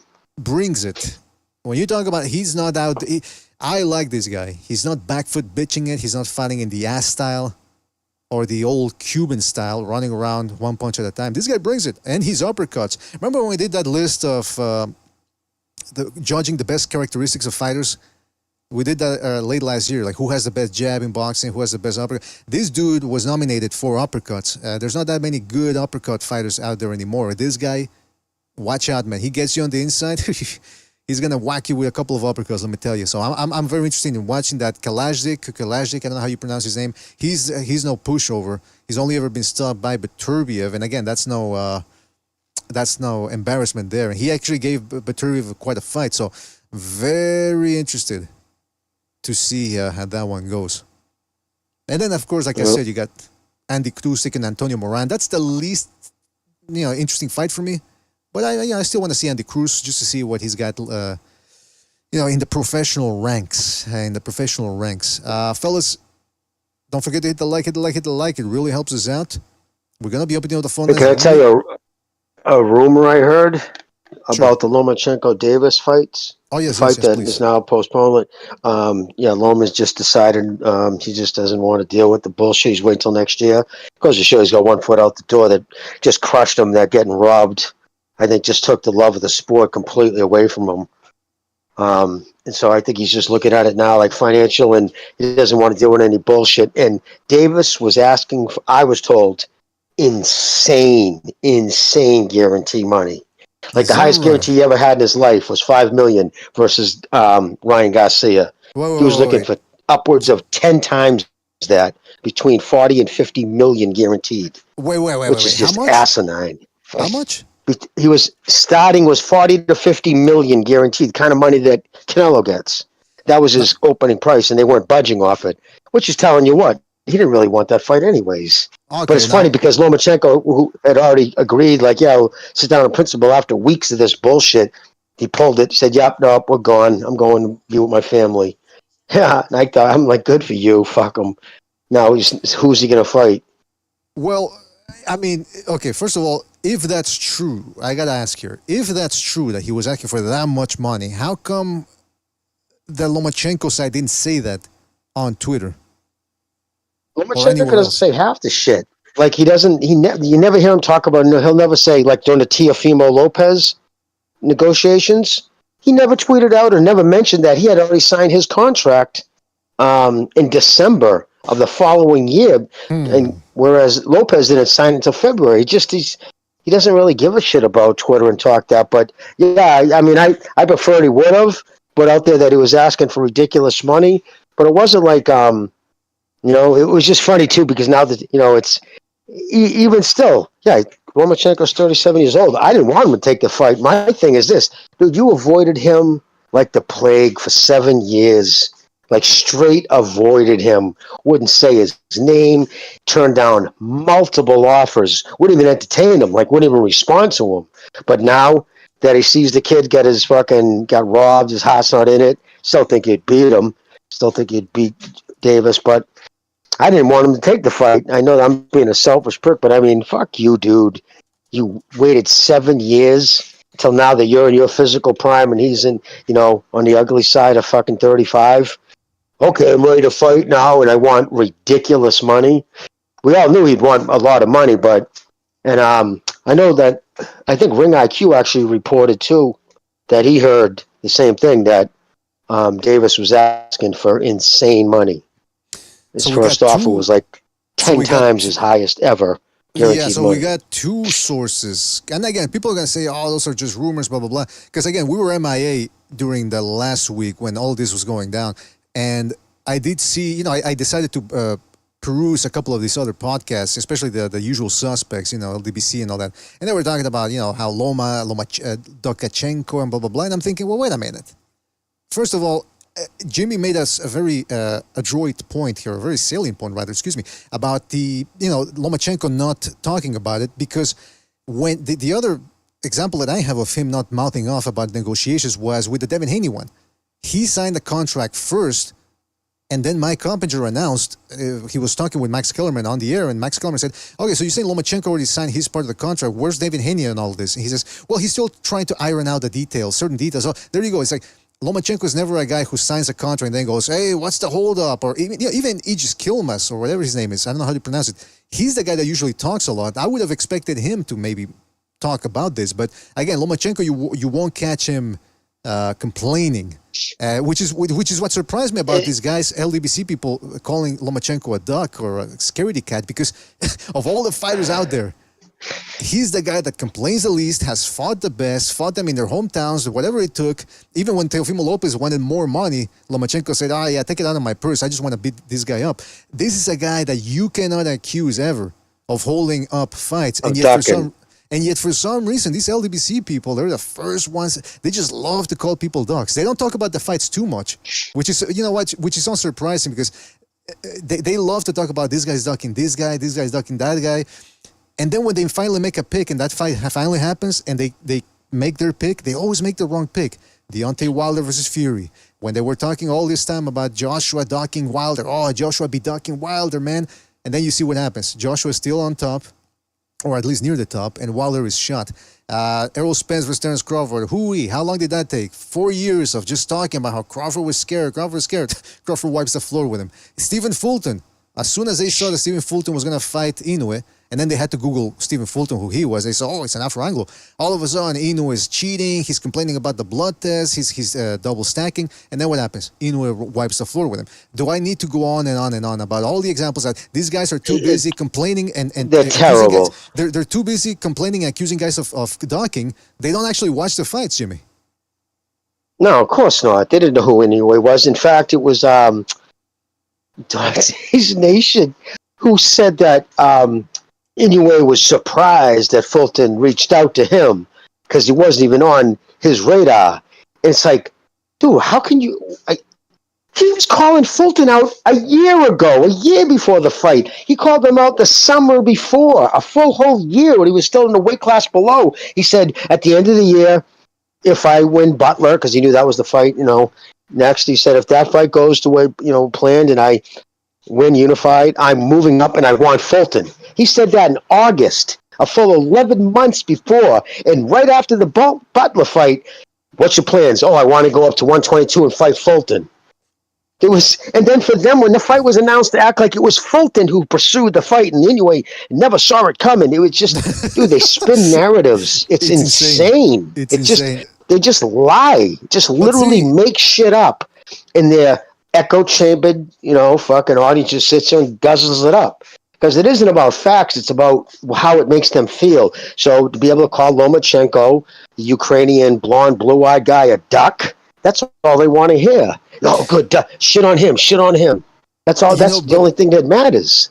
But I had to listen to a little bit of it and I then before I couldn't stand too much of it, because the lack of again, a lot of these channels, what they do is they just pander to their crowd and they just tell them what they want to hear. It doesn't really, the facts don't matter. It's just about what these people want to hear so that they can send me super chats and I can get them all riled up. Because, for example, they were talking about, one of the things I kept hearing was Lomachenko's ducking him. Lomachenko's ducking, he's afraid of Tank Davis. Everyone's afraid of Tank Davis. But these same fans of Tank Davis chastise Devin Haney and Shakur Stevenson for calling out Tank Davis. So how can this guy be the boogeyman if his fans always make fun of other fighters for calling out Tank Davis? In other words, what I'm saying is Tank Davis is no boogeyman. Most people want to fight him. All right, so let's not make it out to be as if Tank Davis has been this guy whose fights always fall apart. And they were silent as whores in church and all those years that, I mean, fucking Lomachenko said publicly Davis is the toughest guy on Twitter. You know what I mean? He would just, they constantly went at him and, publicly, Bob Arum, talk to his manager. You know what I mean? Don't talk to me about a Davis fight. Talk to Floyd Mayweather. They don't want to make the fight. I mean, they sent him multiple offers. They sent him offers of 130, 135, multiple times, and he never wanted nothing to do with it. And even Davis himself, remember when that guy on that radio show said, come on, man, tell me, you ever go in the office and say, I want Lomachenko, I want Haney, I want all that smoke? Nah, I never really did. And you guys okay. And then when he got flagged for it, I believe he changed his tune afterwards and said, I call him out, I'm calling them out, blah, blah, blah. But again, it's, these people don't know how to keep their story straight, because another thing that they were saying about, because people brought up the same points you've been bringing up, Jimmy, for the past 4 years about that in regards to the Tank versus Loma fight. And people are saying, hey, how come, Tank Davis had his chance for the past 4 years and he never won it. Now they're saying, oh yeah, but Lomachenko wanted to fight him when he was green. But wait a minute, these are the same people when they were on the Haney bandwagon were saying that they were accusing Lomachenko of dodging Devin Haney, while we were saying, what's the point of fighting Haney when you get a more proven dangerous fighter than Teofimo Lopez? Haney's green, he's 21, his best opponent is that Dominican dude he fought, I forget his name. It was a waste of a time of a fight at the time. But now all of a sudden, Tank Davis is too green. And again, it doesn't make sense, Jimmy, because they down-talk Lomachenko. They always say, Lomachenko's overrated, But then they used to complain about Lomachenko getting opportunities early in his career. So wait a minute. So Tank Davis is too green to fight Lomachenko. But Lomachenko, the guy that you say is overrated, fought for his style. What was it? Third, fourth fight against second professional fight against Salido. No, but I'm talking when he actually lost. His first belt was his third fight against Gary. Right. I mean, come on. So again, these people contradict themselves all the time. Oh, Lomachenko's overrated, but he was able to do. And then excuse me, sorry, just real quick. Yeah. And then they go I suspect that if you tell them that point, they'll say, oh yeah, but Lomachenko had more amateur experience. But then they will also say, when you talk about Lomachenko's skills and accomplishments, they always go, oh, amateur doesn't count. So, they would be all over the place. It's insane, and that's why I had to shut it off, because I'm thinking, well, listen, Lomachenko's made a lot of money. True boxing fans know what he's accomplished in the ring.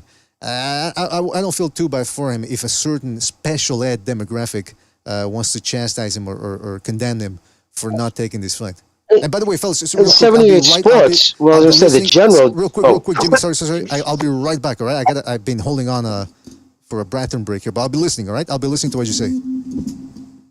All right, I was going to say 78 Sports. Right, he's the general of the LDBC.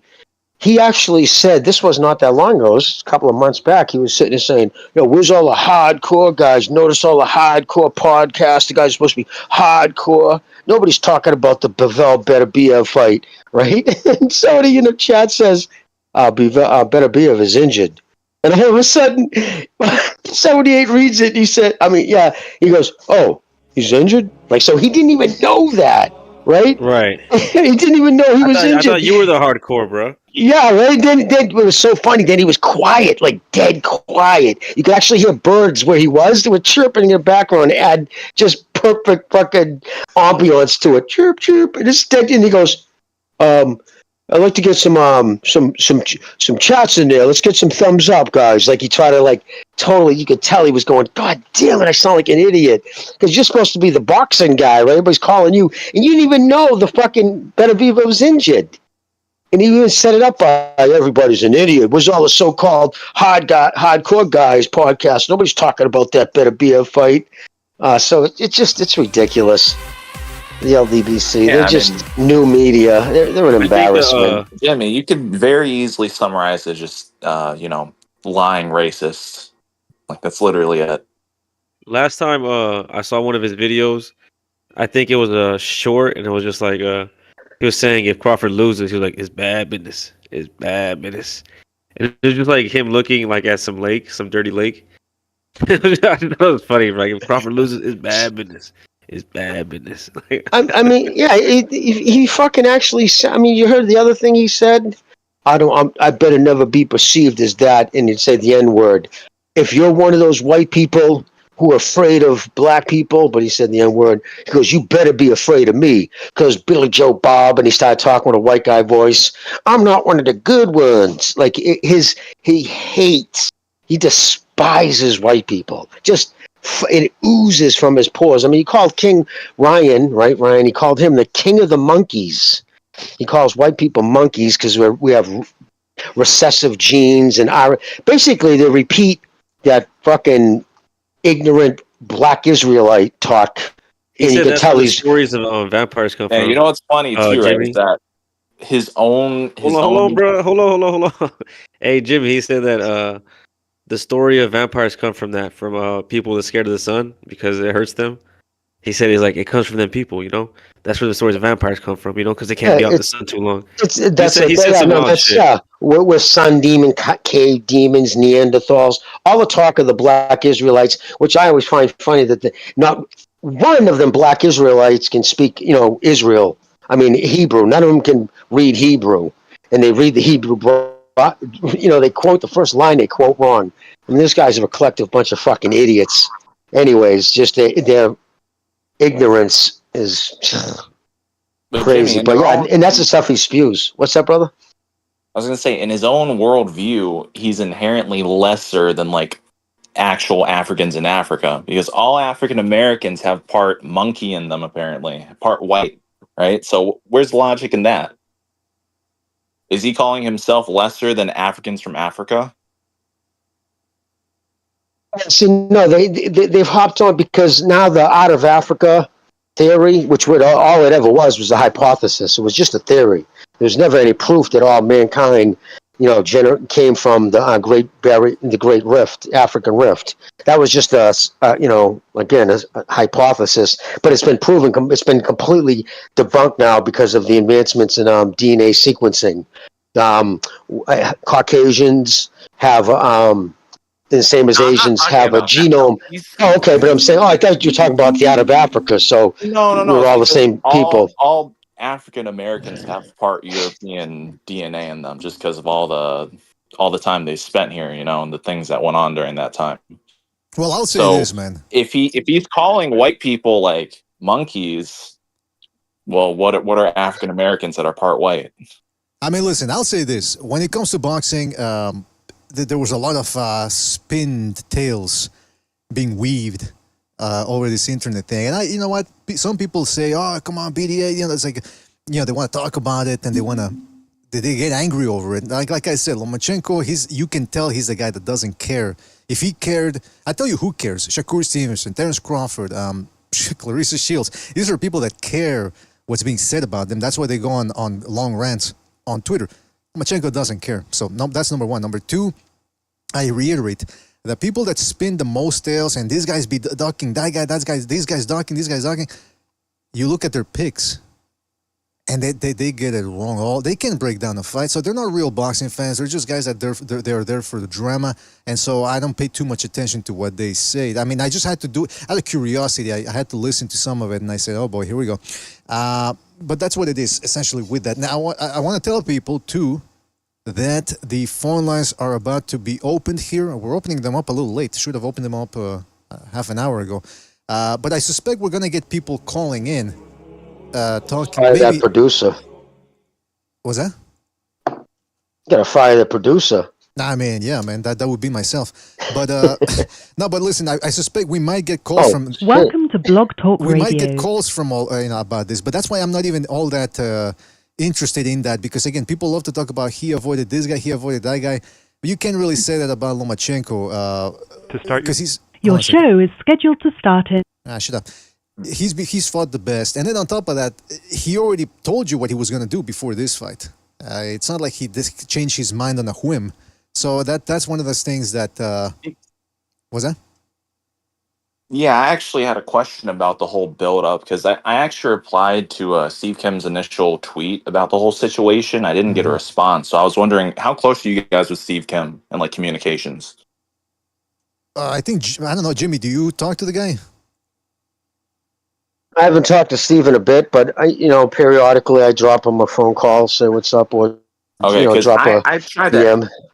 I tried to ask him, well, how involved was Loma really in these negotiations? Because even before the Cambosos fight, there were already talks about, oh, both the teams are in contacts. So was Loma? There was no aware of contract this? offers. Yeah, there was Well, no serious contract offers. They weren't. It was casual at best. There was nothing. It was just sort of them my point. using It's it like- as No, even when it got more serious, it never seemed like, okay, so he was willing to like accept negotiations and then he said no in the middle of it. That doesn't sound right. Was Loma even informed about this going on? That's what I was trying to ask him, but I got no reply because there's really no information on what Loma's mindset was during the whole process. But from the sounds of it and just Loma's whole character in other previous fights, it seems to me like they were doing this shit and then they randomly informed him, hey, we're gonna go forward with this fight. And then he was like, what? I never even like was in this. That's what it seems to me. But I obviously I don't know that. He's so used to them. He's so used to them just throwing his name around. People clout chasing off his name, so he doesn't really take it serious. And again, he's still dealing with what's going on in Ukraine. He's got all that politics to deal with. He's on the hate list over there, Zelensky's hate list, because of his involvement with the church. He's trying to get family out to get into Poland. Do you get my point, though? But the targeting his cousins and shit. But from the sound of the way that the story broke, it sounds like he was involved and then changed his mind midway. But that doesn't make sense just from his past. To me, it sounds kind of like he was informed about it right in the middle of it. Then he said no. Like he was no part of the negotiations. That's what I was trying to verify. Well, you know what, Anderson. I'll try to find out. He's so everyone's so used to him saying yes to every single fight and never saying no without even complaining. They probably were already, having that out there in public. Yeah, you know what I mean? Without him really talking about it. But that changes the whole the view of all these people surrounding. Because even me, right when I heard that, they don't care, bro. They don't care. His mind midway. Well, they might not, but for people that do care, it changes the way that story has broke entirely. Well, you got to understand, it's this way. Loma's not going to dick around anymore at his age. Like it's okay. You want to fight? Let's do the fight. And the fact that it was going to the typical Davis way wouldn't come down on the money. This was going to be a long, dragged out, typical bullshit. Loma said, yep, I'm going to deal with my family. See you later. Because Loma knows Davis needed him. It was his way. And personally, I think it was his way of fucking Davis over. Because Davis knows, especially after doing atrocious numbers, his last pay-per-view fucking bombed. Okay, it did. I think Lomachenko just bounced. I got to interject. No, don't get me wrong. I understand that, but Jimmy, that info about him being a diva, that never really broke as big news surrounding the negotiations of this fight. If that did happen, it should have been made apparent because that entirely changes the perception of what happened. Right now, most people just know the story of they were in negotiations and then Loma said, never mind. That's what it seems like to everybody. So if there's more key information that needs to be exposed and revealed, that's that's my whole point. Like I keep saying, trying to verify that. Those are some good points there. Those are some good points there, Anderson. But that's the other thing I brought up. I don't think Loma cares. He doesn't care how this looks to the average person, the average viewer. And that's the other thing, though. It's there's somebody in the chat said, "Oh, y'all are making excuses for Loma." Again, what he's essentially saying is don't bring up the reasons why Loma is not a doctor. I mean, they don't want to hear it. I'm telling you. But when you tell them, when you confabulate, well, hold on. You guys have been doing it for 6 years, all right? Don't bring me up exactly. Weeks, okay? When you confabulate things to favor you, all of a sudden that's not excuses. But hey, listen, I want to give you a big the phone lines are open, fellas. So call in. Shout out to Rafael Garza for his contribution with the super chat. He says, the LDBC lies so much, not even the devil favors them. That's right. And if you try to court the devil, don't be surprised when he comes a knocking. Shout out to Official Scorecard Boxing. That's Steph K Boxing Science. And he says, we can't allow the LDBCQ Plus to have their cake and eat it too.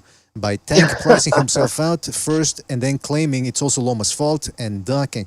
Well, listen, I don't really shout out to Official Scorecard Boxing, but I don't really care too much what they have to say. I mean, in other words, I care enough to have a good laugh at what they're saying and just to relay it to you fellas. But other than that, I'm not upset or happy or moved either way. Shout out to Mars Bucksale for his contribution with the super chat. He says, "We was kings, mine." Well, listen, hey, or Maine. I don't know how they pronounce it over there, but shout out to those guys. I want to repeat one of the professional fighters said on Twitter, and it was brilliant. I forget who said it, but he said, so it's hearing all the Davis fans calling Lomachenko a duck, and he said, "Well, I'll tell you what, Loma has to now turn down 5 or 6 more offers. He has to do this 5 or 6 more times before they're even." Meaning, Davis did this to Lomachenko for years through multiple divisions. For anybody to even bring up Loma's ducking Davis after Davis ducked him for 5 years, like offered him career high paydays in every single offer, it would have been career high paydays in every single time. He wouldn't even respond. Never mind, like I'm trying to make a counter. They wouldn't even respond. The one time it even came close is when Floyd was brawling with Davis, because Davis went back to Baltimore. He left Vegas, and he was pissed. And he called the ball, "Let's make this fight." And he did that to fucking punish, in a minute he was like, "Yeah, we're going to make the Davis fight," because he was still in control of his career. Davis came right back to Vegas, and all of a sudden that fight disappeared. Yep, it was like, "Oh, that was close." Whew. So please. Making excuses for Loma. Why? We don't have to make excuses. Loma's the guy who's actually fought people. Davis is a joke. He plays on the fucking. He pretends he's a professional fighter. Like he fights in the periphery of the sport, off on the side. Can't pick no-hopers his entire career. It's been a very well protected career. It's been a very well protected career. Now, I also want to say, Ishii Smith said, you guys hear me, Lomachenko punched his ticket by his 11th professional fight. You guys got to give me a little bit of space here because my connection ain't. I can't hear you, Mr. BDA. It's me. I'm going to hang up because I'm going to call. I can't barely hear you. My connection was fucking up. Hopefully you can hear me now. The other thing I wanted to say was that listen. You talk about dunking. I want to see Shakur Stevenson take on Tank Davis. That's the fight to make. So if that fight doesn't happen and it's because of Tank Davis's fault, I think that the word duck might be coming up. But let's go to the phone lines here real quick. We had a couple of phone calls. Don't forget, fellas, the phone lines are open. The number's in the left-hand middle portion of your screen. Let's go to 323. 323, you're on the air. 323, what's on your mind? What's up, motherfuckers? How's it going? Hey, first of all, fuck that Canelo card. I am not paying for that bullshit. I am fucking done with that dude. Fuck all that shit. Like, if that dude gets all the criticism in the world, he deserves it. He deserves 100% of this fucking criticism. Nobody wants to watch Berlanga. Nobody wanted to watch Charlo. Nobody wanted to watch that shit. Now we're getting another fight. Nobody wanted to watch Munguia and him. The last 3 fights have been fucking shitbeds. Anyway, if you're going to put criticism on anybody, you're going to have to put criticism. It's not a fucking Sunday. It's not. Listen, you can't criticize Loma, though. That's the only bullshit that I will not stand for. All these motherfuckers are like flies around shit right now with this Loma thing. They couldn't wait. They couldn't wait for something like, oh, now we have something. Now we have something to shit on this guy about. And it's like they're shitting on Loma. The guy's already talking about retirement even before this negotiation came in the fold. The guy's never ducked anybody.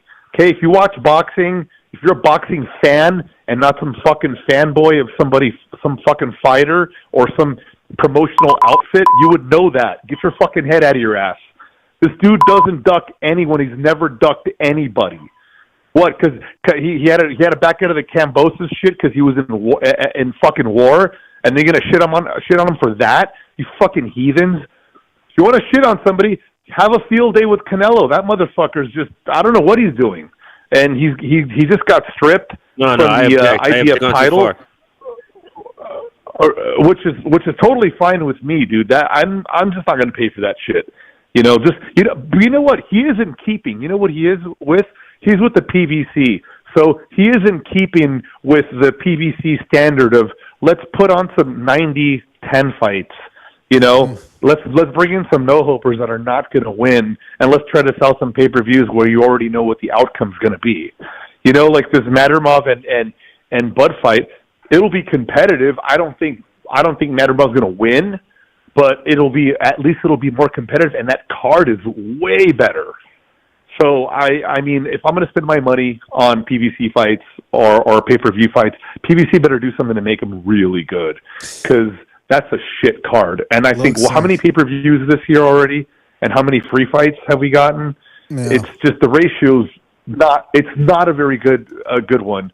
And then also the Dana White horse shit.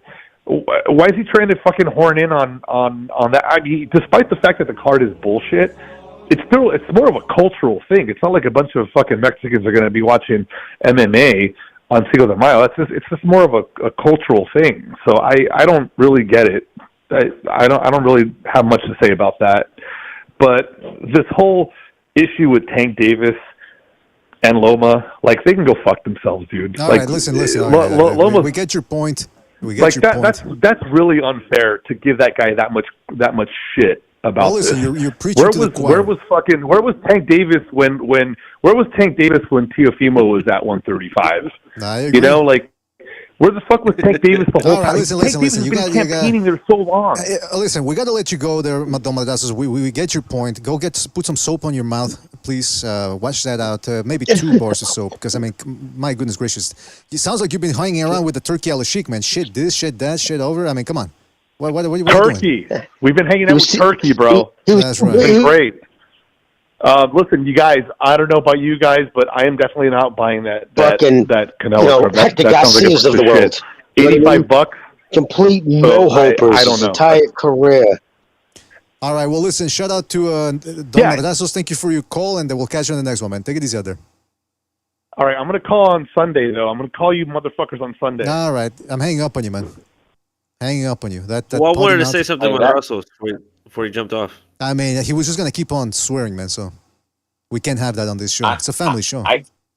Well, can I say one thing about that fight with Berlanga? As long as you keep it clean. But yeah, go ahead, please. All right, I'll try my hardest, BDA. But so when you look, I was that wasn't, like I said. I mean, when I thought about the fight, it wouldn't have been the first fight I picked for Canelo to be his next fight. But when you look at the 168 rankings, you know, you take out the guys who've taken themselves out of the division, David Morrell and David Benavidez. They're both campaigning at 175 now, officially. You know, a lot of the other guys are tied up. A lot of the other contenders are tied up. Munguia's fighting Bazinian. Skull is going to fight Shishkin. Those are all undefeated guys except for Munguia. And it was like, okay, so it was going to come down to fighting Skull or Berlanga or Billy, something like that. So Berlanga doesn't look, not the worst, ended up being the best choice in the situation. Well, I mean, in my opinion, bro. If that's the best in boxing, is that division, like you said, it's not doing all that well. Let's go to a phone call here. Let's go to 205. 205, you're on the air at 205. What's on your mind? What up, BDA? Uncle Charles, man, what's happening? Oh, Uncle Charles, what's up? Man, let me tell y'all something, man. We're at DEFCON 5 around here. I'm going to tell you something. I love boxing. I've been watching boxing since the 70s. And back then,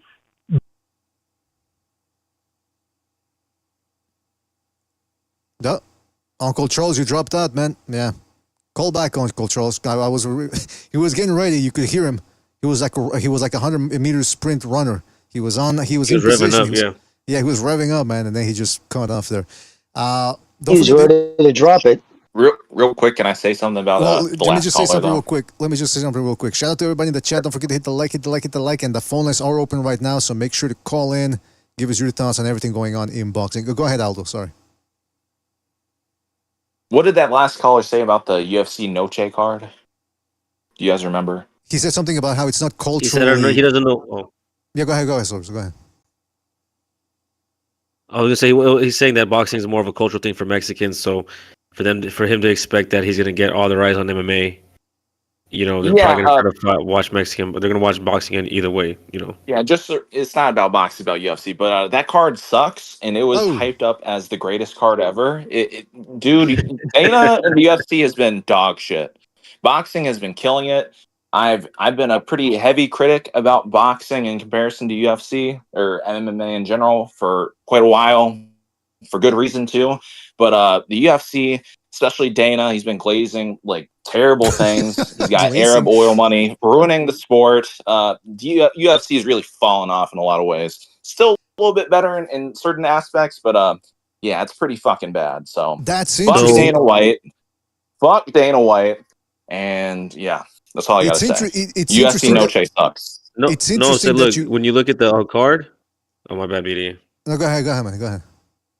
I would say when you look at the card, the headliners, it's not even Mexicans. It's a dude from Georgia and it's a white boy from California. Well, you know what happened, right?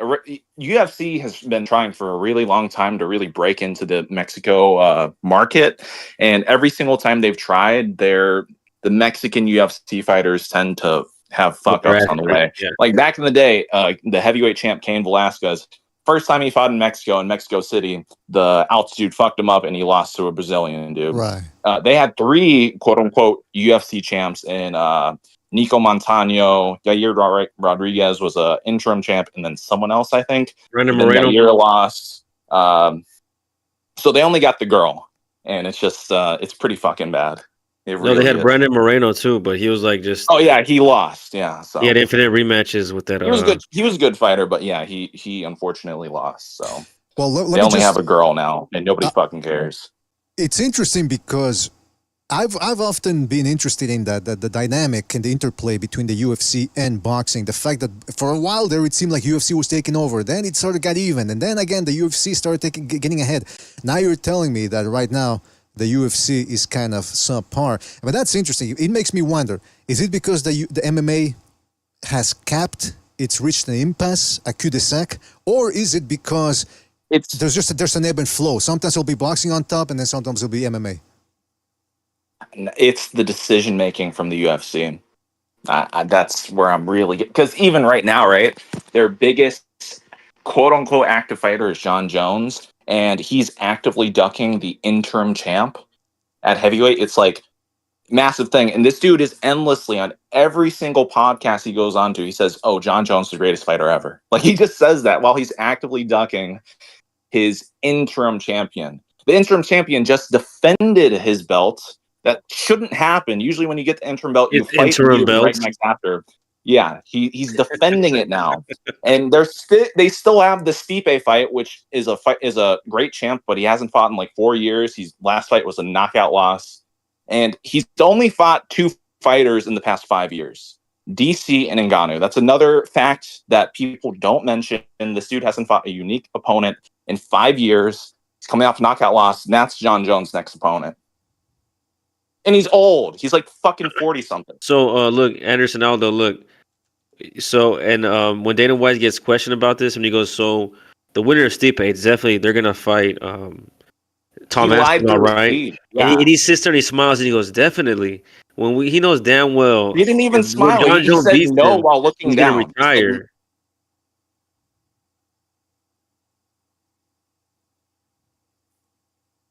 Hey, what happened? Did you guys cut off or?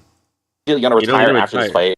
And honestly, people are starting to speculate that John Jones has some dirt on Dana. So, but it's not even just the John Jones. That's probably the worst case scenario where he's actually defending a duck.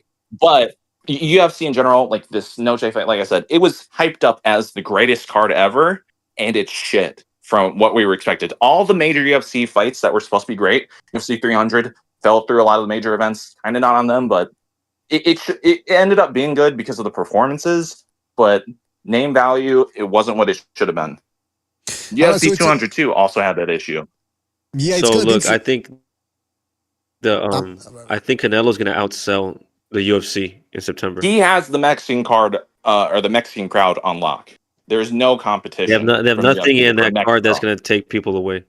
Yeah. Well, I want to go back to Canelo or a fucking female UFC like flyweight. Yeah, I want to go back to the Shakur Stevenson Tank Davis thing. But before we do that, I want to give my comments on that Canelo Berlanga thing. Yeah, look, I don't know how well it's going to sell because I was expecting the Munguia fight. And a lot of people were expecting the Munguia fight to do very well, and it did well, but it actually underperformed compared to the expectations. So I don't know if the boxing market's there anymore. Especially, it's like it reminds me of when Mayweather and Pacquiao were dancing around each other, not fighting each other, fighting other people. Eventually, they had to fight each other because they couldn't milk enough fights anymore. The Algieri-Pacquiao fight didn't do well. Mayweather vs. Maidana didn't do well. So they finally decide we're going to fight each other. Canelo right now, they're banking on him fighting a Puerto Rican, and supposedly they think, I mean, it's going to do better than most fights. But it's a fight that I'm not all that interested in, and it's a shame that the Benavidez side, look, this is in a situation like the Tank Davis fight where Davis admitted himself that he didn't want to fight Lomachenko. I do believe Benavidez wants to fight everybody. I think more it's the management and the promotional outfits that kept this fight, that prevented this fight from taking place.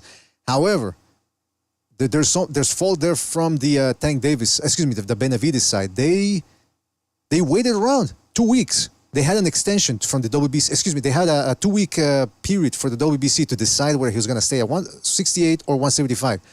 Then he needs another week to think about it, 3 weeks. Then as soon as Canelo announces his fight, all of a sudden they decide, oh yeah, we're staying 175. So it was quite clear that he was dancing, his management, they wanted to get top buck from Canelo. And Canelo, even though he can fight whomever he wants, he wasn't going to get played and get the terms dictated. That's the way it seemed like to me, especially when they were always asking for TV rights, the Benavidez side. They're the B side and they're asking for TV rights. So that whole thing was a mess. It's unfortunate that's not happening. And as it pertains to the Canelo-Berlanga fight, I'm not all that interested in it. I suppose maybe at the end of the day, I'll end up paying for it at the last minute because I have to cover it for the sake of this show. But I'm certainly not going to fork over money with a smile. Not like when I go out at night and, hand over my money to ladies of the night, if you know what I mean. But I will still buy it. And hopefully, maybe at the end of the day, the best case scenario, we get Berlanga sprawled out on the ring because that guy talks too much. He thinks he's a star because he hangs around with... what's the name of that? Fat Joe.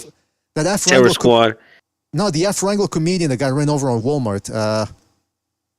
Who the fuck is that? Tracy, what's his name? Tracy Morgan? Morgan, yeah, thank you. Yeah, there's a picture of them having dinner and everything. So, yeah, he thinks he's hot shit because he hangs around. That.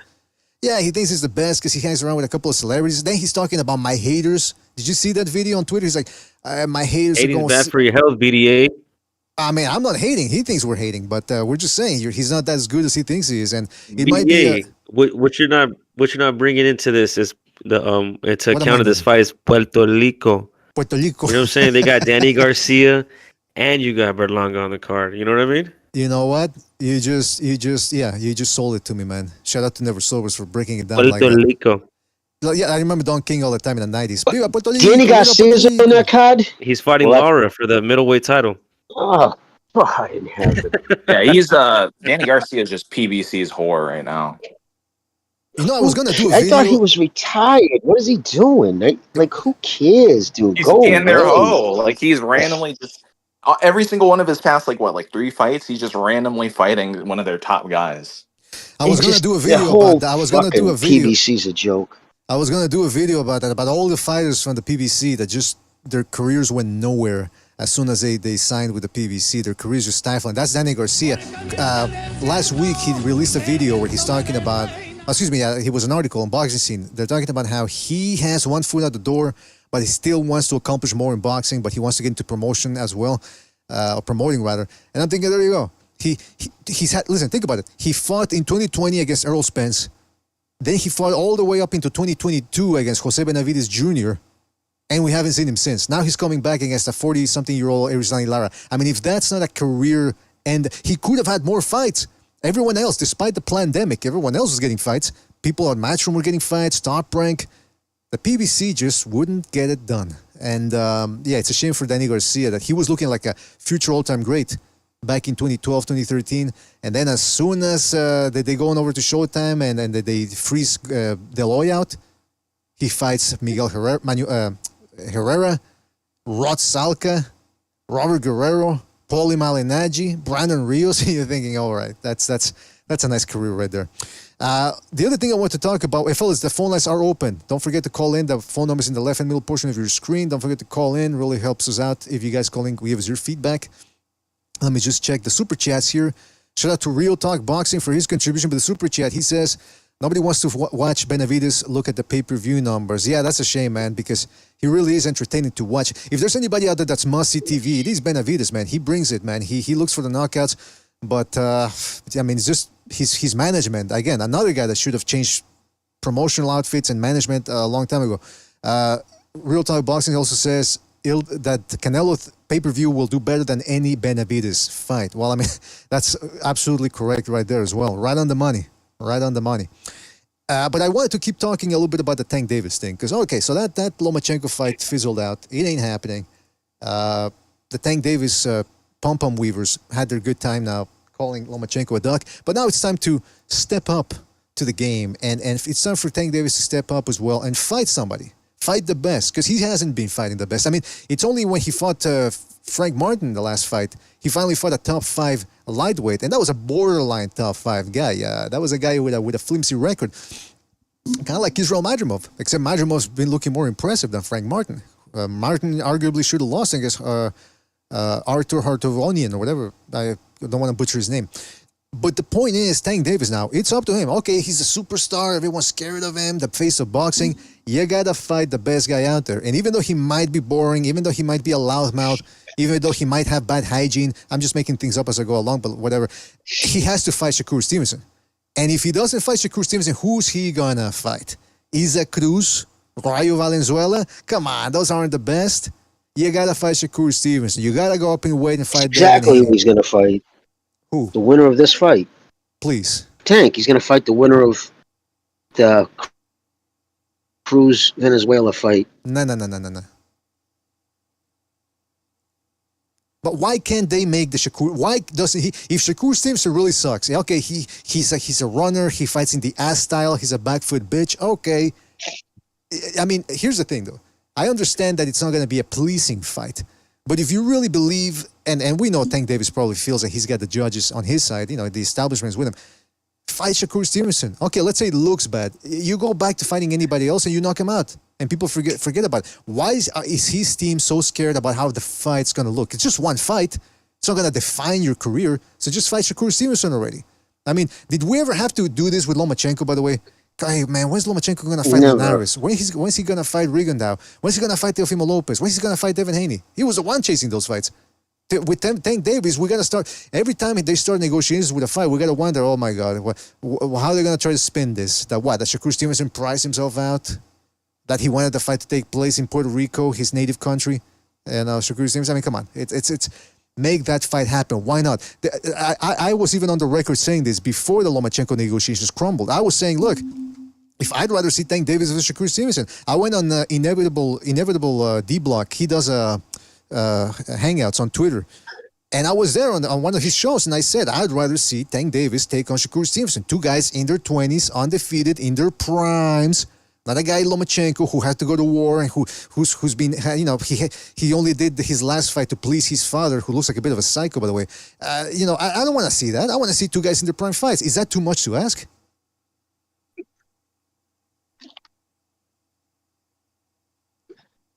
I guess it is. I wouldn't say it is. No, it's not too much to ask.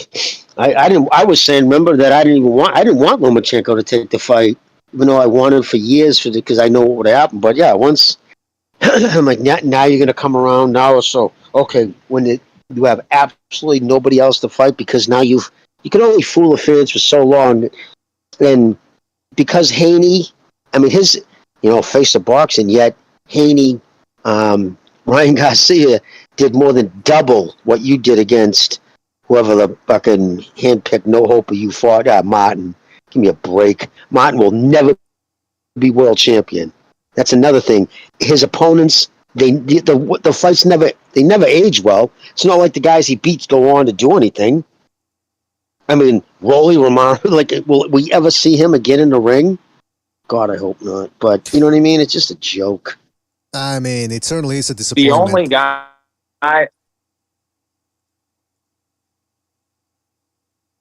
Go ahead, BDI. Sorry. I think I'm on delay here. Yeah, I think there's a bit of delay, but go ahead, Aldo. You go ahead. I was gonna say, Jimmy, the only guy that actually ended up having a good momentum afterwards, Isaac Cruz. He said after the fight, "Hell no to rematch." He said, "Hell no." So, because he knew he fucking lost the fight. Yeah, and people keep bringing up the fact, he had a hurt hand. He beat him with one hand. How do we know that? because he had a swollen knuckle. Guess what? You watch Usyk after he fought Brady. He's got both hands on ice. Everyone's got hurt hands after they fight. You're punching a guy over and over with a 10-ounce glove or 8-ounce in his case. Of course, your hand's gonna hurt. Yeah. And it's an awful point, too, because it happened during the fight due to Cruz's defense. He blocked an uppercut, and that's when it happened. And it was late in the fight. So all those points actually benefit Cruz. That whole talking point is just null. It doesn't matter. And it wasn't like it was a broken hand. Like you said, it was swelled. His hand was hurt. Yeah. What does that even mean? I mean, even if it was broken, it was due to Cruz's guard, and it happened late in the fight. So that's not an excuse. Yeah, pick your better spots where to punch there next time. And by the way, that's the other thing. So again, I want to see the Shakur Stevenson versus Tank Davis fight. It should happen. It's probably not. And I've been on the record saying that neither Shakur Stevenson or Haney or that trifecta is probably never going to happen unless they get desperate and they have to do it. But if they have other options, lesser options, they're not going to fight each other. These American fighters, they love to talk a big game on Twitter. They love to bark at each other just like their fans. But they never actually do anything when it comes to boxing. And so no, I'm not all that interested in those guys. I don't want to talk about them anymore. I will say this. Good news. Jaime Munguia is going to be taking on Bazinian, a guy who fights in my neck of the woods. I've seen him fight in the amateurs many a time. And it's an interesting fight. Munguia on Top Rank, by the way. ESPN, I believe. I think Top Rank is going to be involved in certain capacity. And then off top of that, Top Rank is also going to be aligning themselves with Junto Nakatani, who's red hot right now with hardcore boxing fans, one of the most exciting fighters and also one of the most dangerous fighters in boxing. Meanwhile, they let Shakur Stevenson go. And I'm thinking, this is a good move. I don't know, man. Maybe Top Rank, I don't want to be conceited or egomaniacal and think that, it's because we've been talking about it. But I've noticed that in the last, I want to say a year and a half, and also I got to give credit to Wad Repet and Paulo for coming up with the term back foot bitching and I forget what other term they came up with, but I've been using that term a lot. We've been using that term a lot too to describe the non-action of some of these fighters, these spoilers who don't bring it, and how it's a bad look for boxing, and it's bad economically too for boxing. And little by little, we're starting to see, for lack of a better term, a paradigm shift in boxing. And guys, what do you think about that? Do you think Top Rank is finally starting to listen to the consumer and going back to the old ways of actually promoting exciting technical fighters? I think the fans are doing it, not so much the promoters are kind of forcing it. Yes, that. I 100% agree with Never Sober. You guys are getting viciously attacked online. You know what I mean? Yeah, I think it's partially because fans have alternatives. Because I was talking about this about the pushback against Shakur, right? I think you see a lot of criticism because they have the LDBC, for lack of a better word. They have an alternative in like Tank. So they don't have to back someone like Shakur. And I think we're seeing that across boxing in general. Either they don't have any interest in a division like light heavyweight, where it's Bivol or Beterbiev, so they don't talk about that fight or the division, or heavyweight. I mean, even when they did have a guy in Wilder, he wasn't that type of fighter, so they didn't back it. Well, the other problem But too is when you have these guys like at lightweight, you have alternatives. Right, but Aldo, people overrate the worth of the LDBC or what they bring to the table, because although they might be numerous on YouTube and social media, they don't actually buy the cards. If they did buy, if all those people, I'm not using LDBC. That's not. I'm just using that as a general term. I get you. But all I'm saying is, the people, I don't know, for some reason, for the past 10 years, I think maybe it's because of the Mayweather effect, a lot of these promoters started thinking that that the money was with the Afro-Anglo fighters, and it's never really been that way. Mayweather was an anomaly, and that's over with. It's gonna be about 10 years since the last time he fought. Think about that. So now, finally, after almost a decade, these promoters are finally recalibrating their expectations about what the boxing business ought to bring to the table. So that's good. That's good. I'm happy with that. We're all happy with that. By the way, hold on a second. We got to go to the phone lines. There's somebody calling here. Let's go to the phone lines. Go to 205. 205. You're on the air. 205. What's on your mind? What's up, BDA? Oh, Uncle Charles calling back, man. What's up? Yeah, man. Satan had cut my phone off. I'm gonna have to talk to him about that. let me just say this. Boxing right now it should be a little bit more exciting than what it is. I mean, the pay-per-view, you know, you pay out the ass for that pay-per-view, and then you might not get nothing. And that's what I hate. I you know, Deontay Wilder was built up to being unbeatable. And then we find out when he got beat, then we find out he is human. But always treat somebody with respect. Always do the right thing by somebody. Because if you don't, something will happen to your ass. It's called karma. He let his trainer go. That was a welterweight champion. 2 times. He let it go, and he kept drunk ass JD. But he surrounded his people with him who he wanted. But that he didn't destroy. Boxing did not destroy Deontay Wilder his career. Being around them women destroyed his career. That's what destroyed him. Being around all these Jezebels, and next thing you know, they put their spirit on you, and now you can't even beat a drunk man out on the corner. You can't whoop nobody. But let me say this: be careful. Be careful what you wish for, because you might get it. So I'm gonna end this call the way it's supposed to be ended. You got a river out there where an alligator mans the river. But the rabbit, the squirrel, and the raccoon was on the other side. And they wanted to get over to the other side and get the fruit, but they couldn't get it. Why? Because they couldn't swim. So the alligator picked out the water and said, "Hey, what you guys doing over there?" He said, "We want to go across the river there and get that fruit, but we can't swim." He said, "I tell you what, you get on my back, and I'll take you over." And he did. He dropped him off and said, "Mr. Alligator, thank you so much. What do we owe you?" He said, "You don't owe me a damn thing, but I owe your ass something." So he ate all 3 of the asses. Why? Because he's a goddamn alligator. And that's all I'm going to say. Boxing need to go to another level. Quit saying you're going to fight somebody and your ass ain't going to fight. And that's all I got to say. I appreciate you, baby. All right. Shout out to Uncle Charles right there for the fables. I mean, I got to tell you, man, those are some hard-hitting fables right there, man. There's a lesson to be gleamed from all of that. But shout out to Uncle Charles for his calling in. And, yeah, I mean, I although I must say, I don't know if JD is a drunk. I mean, I got to bite back on that. Oh, yeah, he talked about the alligators biting back, yeah. But, yeah, so drunk as JDs, that made me laugh, man. But shout out to Uncle Charles for calling in. Don't forget, fellas, the phone lines are open. Make sure to call in. Give us your thoughts on anything and everything boxing. Now, we got a little business here. We've talked enough about the Afro-Anglos. Let's talk about Mexicans. A couple of days ago, Virgil Ortiz put out this tweet. Virgil Ortiz, by the way, is going to be fighting next week. Not this Saturday, but the Saturday after, against a very dangerous Bohachuk or Bahishuk. I don't know how you pronounce his name. And this is what he said a couple of days ago. He said, "First thing I'm going to ask my grandma to make me when I get home after this fight is some hamburger helper. Straight fire, 100%. Now, a lot of Mexicans that I saw on Twitter and on Discord, they were sort of criticizing Virgil Ortiz. They were saying hamburger helper. They were sort of castigating him for not eating more traditionally Mexican food. You know, they were like, "Hey, Chale Holmes, are you going to be eating hamburger helpers? You ain't Clica Holmes." But I'm thinking, look, first of all, hamburger helper is delicious.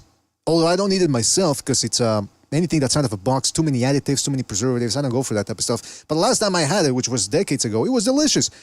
So I don't know why people were jumping in on Virgil Ortiz. And I gotta tell you, at least he said hamburger helper. At least he kept it clean. Because if he would have said something else, he would have said, I don't know, eating some ass.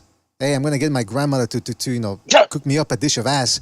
I would have said, oh boy. But he said hamburger helper. So there's not much that's bad right there. Also, by the way, I can't believe that some people were making fun of Virgil Ortiz for that. I don't know if that Photoshop of photo of him eating ass is photoshopped or not, but I'll say this, even if it's real, it's much better than him having a photograph of him getting his ass eaten by another man like Josue Vargas. Remember that picture that was circulating on Twitter? I don't know who found it, by the way. I would hate to be that guy. Imagine you find that picture and then you got to explain, well, how did you find a picture of Josue Vargas on OnlyFans getting his ass eaten by another man? Which brings me to another point. How do we know about Virgil Ortiz liking eating ass and Josue Vargas getting his ass eaten by another guy? I mean, could you imagine the mid-1980s photo circulating of Marvin Hagler with his legs over his head getting his ass eaten by another guy? People wouldn't have, they wouldn't have let him hear the last of it. Jimmy, who Mr. knew Marvin BDA, who the fuck was getting their ass eaten? A professional boxer was? Well, I mentioned Jose Vargas. Yeah, he was on Only. Somebody found his OnlyFans, and he's doing gay. He's up to the gay. Jose Vargas. Is that the kid who got locked out in the first round? Yeah. Oh, that was true. I heard something about that on Twitter. That's not just. Oh, what the fuck? But I mean, I gotta go wash my ears out. See, that's what I'm talking about. Imagine, Jimmy's a big Marvin Hagler fan. If there were photos of Marvin Hagler getting his ass eaten by another man, could you imagine Jimmy, his friends, how they would have fucking the slurs coming out of their mouths? Hey, go back to San Francisco, queer. Oh, how do you say queer? Like with the accent. Go say queer. Faggot. No, come on. Jimmy. Jimmy. No, queer. Jimmy. Oh yeah, you're fucking queer. Jimmy, what's the matter with you? No, because that, by the way, that's now been taken off the list. Literally, I'm not even joking. Twitter Is that right? and YouTube, they're not even bouncing people for that anymore. That's God's honest truth. Go on Twitter. People are saying it now on YouTube. Right. They're realizing now because a lot of people complained about it, saying it's really shouldn't be what it is because, whatever. Well, they don't got to tell me it's not meant to be a homosexual slur. They don't got to tell me twice. Although I must say, though, Virtual Ortiz, I don't see anything. I mean, yeah, it is kind of lowbrow to be talking so much about this type of, what's the word I'm looking for here? Sexual stuff. I mean, it's very salacious. But I will say, at least he keeps it classy because he was on a podcast talking about the intricacies of ass eating. And he was actually, he has a method to it and everything. There's a philosophy. I'm going to play you a couple of clips. This is Virgil Ortiz talking about the ass eating. Aerate it, warm it up, that cream, pure vanilla. There you go. So it's like wine tasting, apparently. There's a method to it. There's a system. Are you serious? That was Virgil Ortiz talking about it? Yeah, I was there. I heard it too. He's obviously talking about girls. I mean, at least. Yeah. This is in the Jose Vargas situation. But anyway, let's move on here because this type of conversation should be beneath us. Good God in heaven. What was I going to say? What else do we got to talk Thank about? God it's not Sunday. Nah, I mean, I got to tell you. I blame you guys for bringing all of this up. I mean, I don't know. If it was only here, me by my lonesome, I don't think we'd be going through this. You guys, I didn't say anything. Nah, come on, Aldo. Don't try it's to backtrack. the energy. Yeah, Aldo, don't try to backtrack now, man. Come on. Makes you look bad. Let's go to the phone lines here. Let's go to 301. 301, you're on the air. 301, what's on your mind? Yeah, hello. What's going on, fellas? What's the topic here? I wanted to talk about some boxing. Well, that's okay with you. I don't know about all the other funny business you're all getting into. It's kind of gone downhill here. Yeah, man, you doing some shady shit over there, ain't you? Man, this some shady ass shit. Go ahead. Well, I don't want to be, talking out of my ass here or anything. But I actually think the Madrimov fight is much more competitive than people think.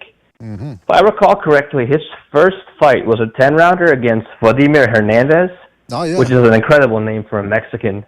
I mean, Vladimir Hernandez. That's globalism right there, if I ever heard it. And I share some of the same, apprehensions about him that you do. That he kind of lunges in, and his jab it kind of varies in consistencies. Some fights he reuses it very well. Others he kind of falls in with it. And I think that he kind of is there for Crawford when he can jab. But he's a big, durable guy. He has a lot of experience, a lot of amateur experience. And his competition at the pro level has been much better than the kind of small handful of fights he's had suggest. Because they have been, at a high level from the get-go. Mm-hmm. I think the career floundered a bit around the pandemic, like a lot of fighters, but he's never been hurt. Like he's never been in any kind of trouble by any fighter. Like he's never really seemed to let someone get any momentum on him. And he's young and confident. And Crawford's getting older. His feet haven't been as good in recent fights. I think in both the Armenian guy he fought and the Spence fight, he wasn't doing as much pivoting. The last time he did it, was Porter, and I think that was 3-4 years ago. So can he do that against a guy who probably he needs to be able to do that, right? Like, he will need to use his legs this fight. That's why I think it's interesting, because the style matchup dictates that.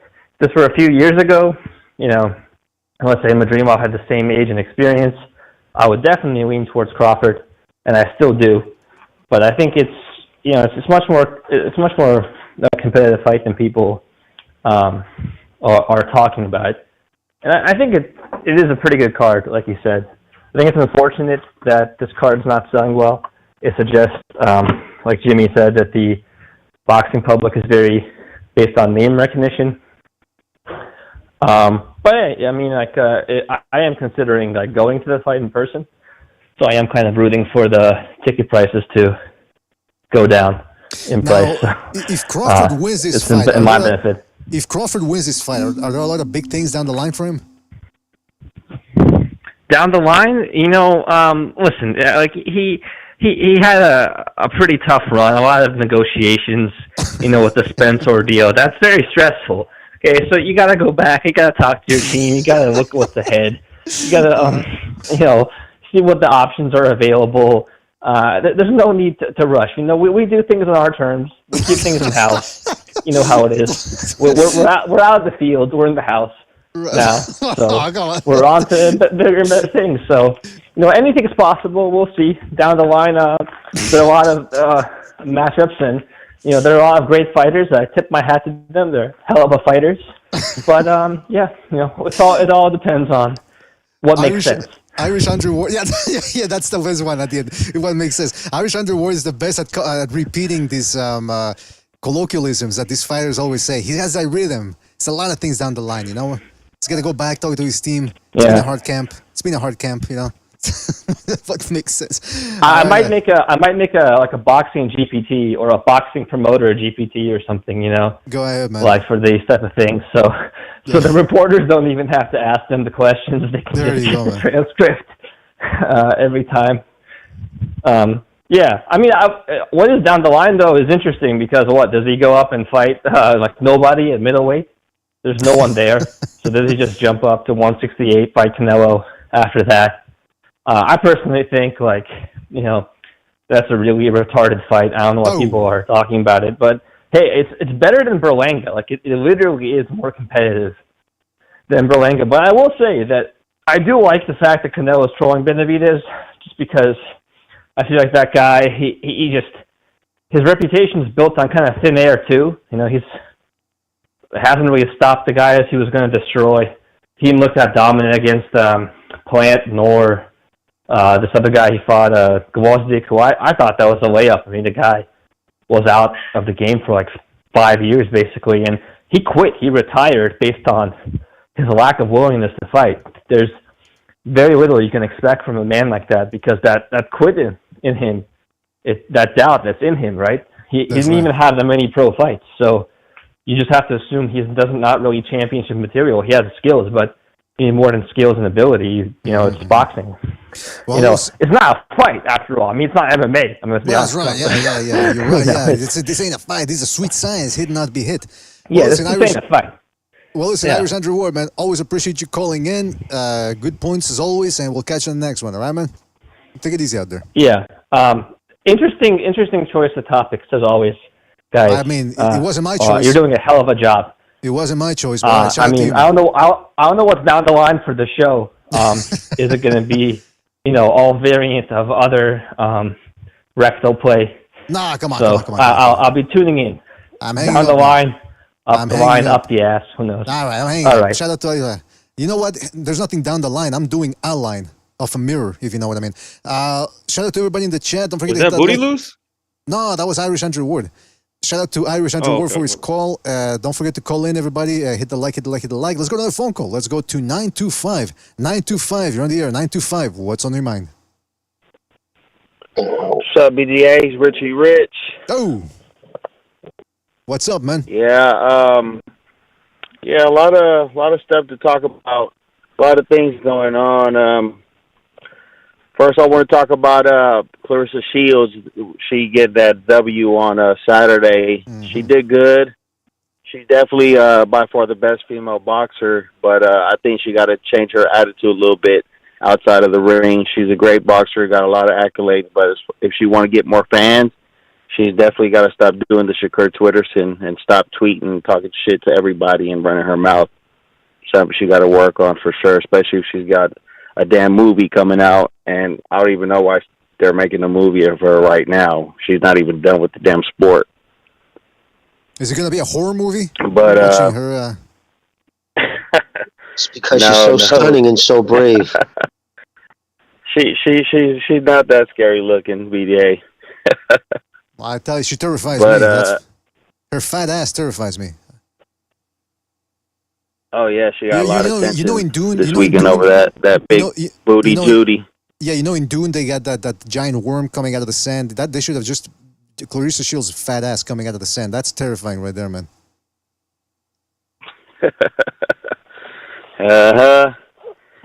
And you want to see the big worm that comes out of her whole BDA? Oh. See how angry she got because her one-time friend, somebody called her one-time friend the goat, and she got all pissed off. And Amanda Serrano. And then she actually had to say something about it. Jimmy. Yeah, like she got angry. It's like, dude, listen, you labeled yourself that. It wasn't like everybody else gave you that. All you did was take it from goat off of Muhammad Ali, added a W. No, and again, Amanda Serrano actually fights in weights that people compete in. All right, I'm done. Yeah, please. I mean, I can only take so much Clarissa Shields. So from the caller, from you, who's next? Who else wants to chime in on Clarissa Shields' fat ass? Go ahead, Richie Rich. Go ahead. Sorry, you were saying. Fat ass booty. Yeah, no problem. And shout out to Never Sober. I heard him on a different podcast the other day. Shout out to Never Sober. Ooh, shout out to Wise man right there. And there so Canelo's going against the UFC, man. That shouldn't be no problem. Boxing's bigger and better than UFC. UFC sucks to me. I don't watch UFC. Strictly boxing. So we shouldn't have a problem with that. It's going to be a good fight, Berlanga versus Canelo. A lot of people are mad, but I'm actually excited for this fight. I'd rather see this than the Canelo versus Jaime Munguia. To me, it didn't catch my attention. But this Mexican versus Puerto Rico, it's really what got my attention. That's a big rivalry, and Canelo's going to dominate. He's going to get a knockout, and it's going to be big for the Mexico crowd and for Mexican fans. So should be good because we haven't seen Canelo knock out anybody in a few years maybe. So he's definitely. I feel like he's definitely going to get a knockout this time for sure. Well, there you go. We'll see what happens there. I mean, I'm not looking forward to that fight too much, but if they were to stack the card, then maybe they get me interested. But we'll see what happens. All right, Richie Rich, thank you for your call. Always appreciate it, and call back next time. Take it easy out there. For sure. You guys take care. You too, man. You too. Shout out to everybody in the chat. Don't forget to hit that like, really helps out. And Jimmy, no offense, man, but it's just there's so much Clarissa Shields talk I can take, man. I mean, that woman is out of her mind. It seems, you know what it is? Maybe I'm a little superstitious, Jimmy, but it's almost like I'm afraid that if we talk about her, she's gonna percolate in our thoughts. She's gonna like black magic or something. She's gonna terrify us at night. Her shadow. As long as you don't say her name 3 times in a row in the mirror. There you go. Yeah. Saw that cottage cheese in her ass. Come on, listen. I want to. This show has had to be. Sorry. I just had to throw that. Yeah, we were off the air for about 9 days. As when I was putting this show together, I'm thinking, okay, it's gonna be good. We're rested. We're gonna go back to our old ways. It's gonna be a nice, clean show. And right from the get-go, Anderson Aldo, Never Sobers, Jimmy saying the F word. Now we can say on YouTube. I don't know if that's true or not. So, can I say something? Can I say something about that? Yes, please. That was the funniest shit. There's been a lot of funny stuff that happened on BDA. That has to be one of the funniest ever. Somebody's got to clip that. You say to him, "Hey, say queer," in your accent. And Jimmy just comes out and says, I'm glad you found that funny. First of all, there's nothing funny. Bro, that was so. There's nothing funny about it. I was in the middle of working out, man. Sorry, I was in the middle of working out, man. I felt like I was gonna die when he said that. I have to pay a fine for it. All right, so now we're finding out that Recognize finds hate speech funny and homosexual slurs. He finds those funny. Okay, he's homophobic. You asked him to say it in an accent, and he just says the F word. Yeah, that was weird, man. Shout out to Rafael Garza for his contribution to the super chat. He says, what's he saying here? He says, I'd rather watch Erica Cruz or Julissa Alejandra Guzman or Amanda Serrano than La Fea Clarissa Shields. When is the next second Renaissance? Well, I gotta tell you, first of all, I'm not gonna. The last thing I'm gonna have is these guys on second Renaissance because they're gonna get us shut down. And one of the reasons I've been a little hesitant to do second Renaissance is because I don't know if you guys have noticed out there, but it's getting a little too hot politically. And here in Canada, we have this new bill that came out a couple of months ago, and I'm still trying to comb through it to find it because it's about hate speech on the internet, and it might be retroactive. So if you said at the end of the day, if you say a joke and these guys want to twist it as hate speech, they can find a way. So I'm very, very vigilant about that. See how that would work out. So that's where we stand right now with the second Renaissance. So shout out to Rafael Garza for his contribution with the super chat. Now, what were we talking about? Oh yeah, okay. Hey, recognize. A lot of people are talking about this Canelo versus Berlanga fight.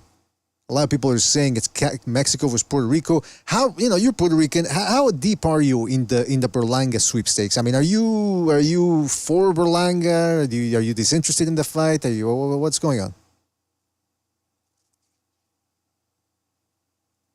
He's a hard guy to follow, bro. He's so fucking annoying. And then he's not that good on top of that.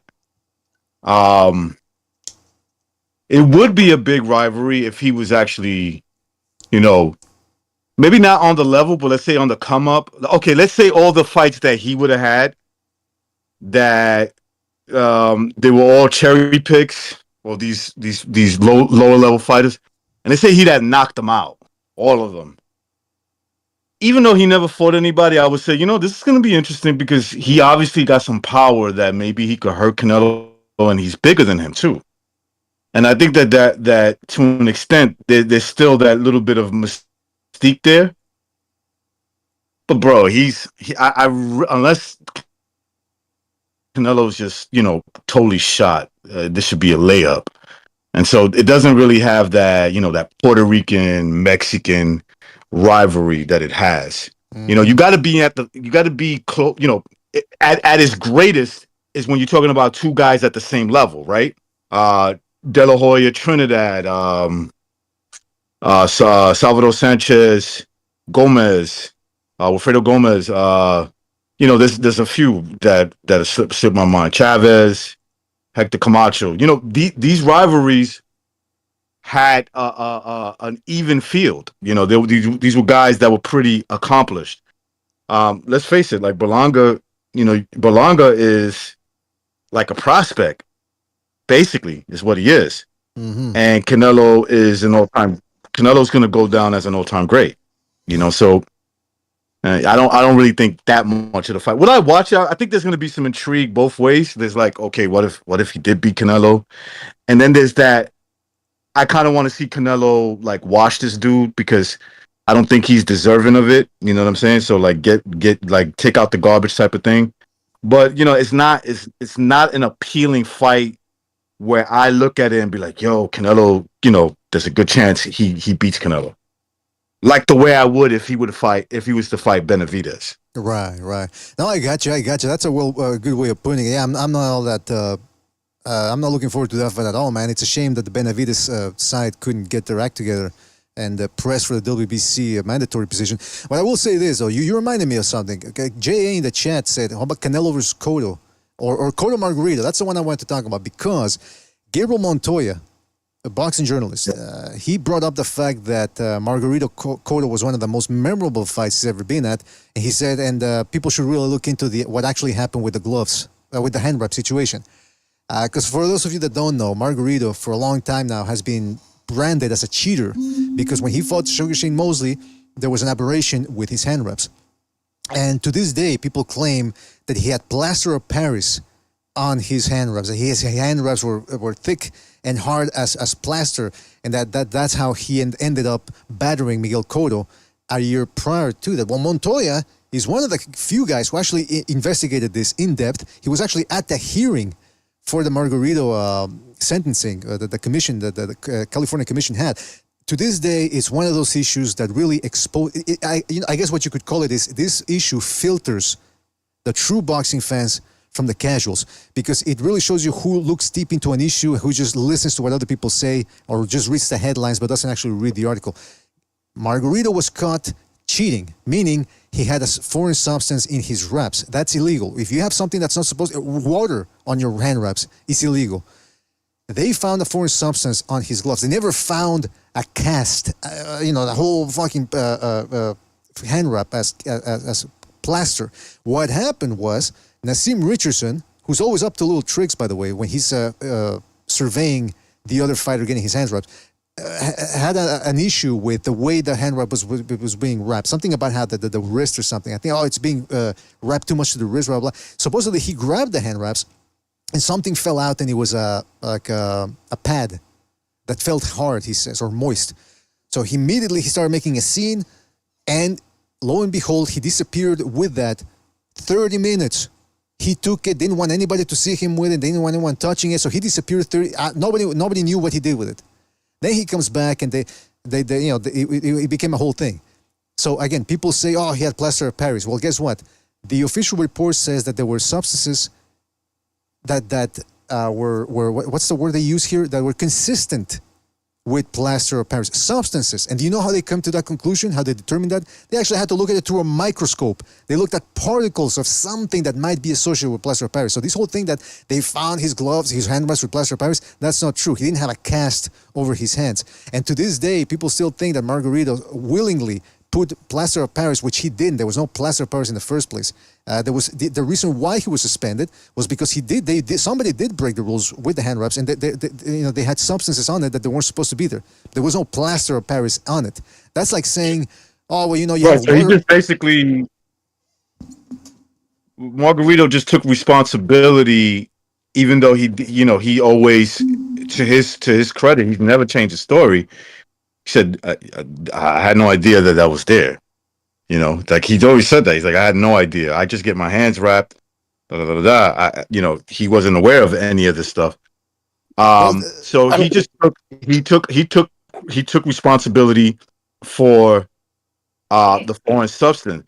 You got to understand something. Like the precedence has been set. When you cheat and you do it like you do it in a way where it's you're willingly knowing how you're willingly doing this, he would have been suspended for life, and he would also went to jail because that's considered assault. That's been proven. That's already happened with the kid from Puerto Rico.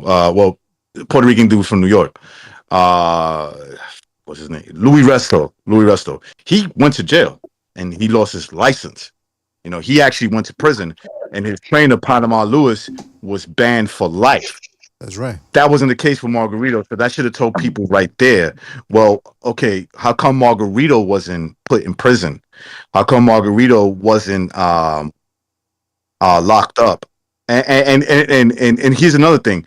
They're going off of that from what happened in the Shane Mosley and Antonio Margarito fight, and what they're saying is, Cotto mainly fell into that bandwagon. He was like, well, you see, look, if he did that with Shane Mosley, or if he tried to do that with Shane Mosley, what do you think he did with me? I thought was a kind of being a sore loser, and we all know that Cotto has been a sore loser plenty of times. Well, he's just a loser. Well, another thing to recognize, the biggest issue is that not even if it was plaster of Paris, the biggest issue is he broke chain of custody. Nazim Richardson broke chain of custody. That needs to be the highlight of the whole issue. Yeah. For 30 minutes, he was fucking gone. Like, bro, the fact that that's not mentioned about the story is wild. That would not fly in any sort of court, period. Yeah, and I've been saying on this show, I've been arguing with people. People will call and say, well, Margarito's a cheat. And I would say, just basically explain to me. I don't care if you wrapped your hands and there was a bucket of plaster of Paris, and you made and you stuck your hand in it, and then you put your glove on, and you didn't move, and you let it harden to the first time you punch somebody, that stuff would just shatter. And you know what happened? You would cut the fuck out of your fingers, and the lie inside the pastral polaris would irritate the shit out of your hands. The only damage that would cause is to the person's hand. Off the rip, the premise of it is retarded. The only reason pastral polaris could be used as an effect for him is if he was sprinkled some inside his glove, so hopefully with horsehair it would seep through and get into the eyes. The lie would get into the eyes of his opponent and irritate his eyes where it like blur his vision. That would be the only reason. I think what what Nassim Richards did was just scrape the wall and just rubbed a little on it. Well, the same material, and like you said, it was microscopic. So the whole thing was insane. Has anybody's ever worked with paraplast?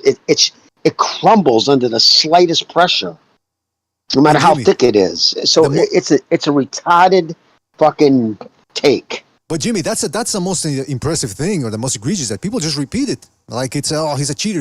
And here's the other thing: when people again, people don't question. First of all, a lot of people were going after Gabriel Montoya when he posted a tweet a couple of days ago. Like, oh, you support cheating. Again, they don't even look at the facts. They don't even counter what Montoya said. They just call him a cheater or a cheater supporter.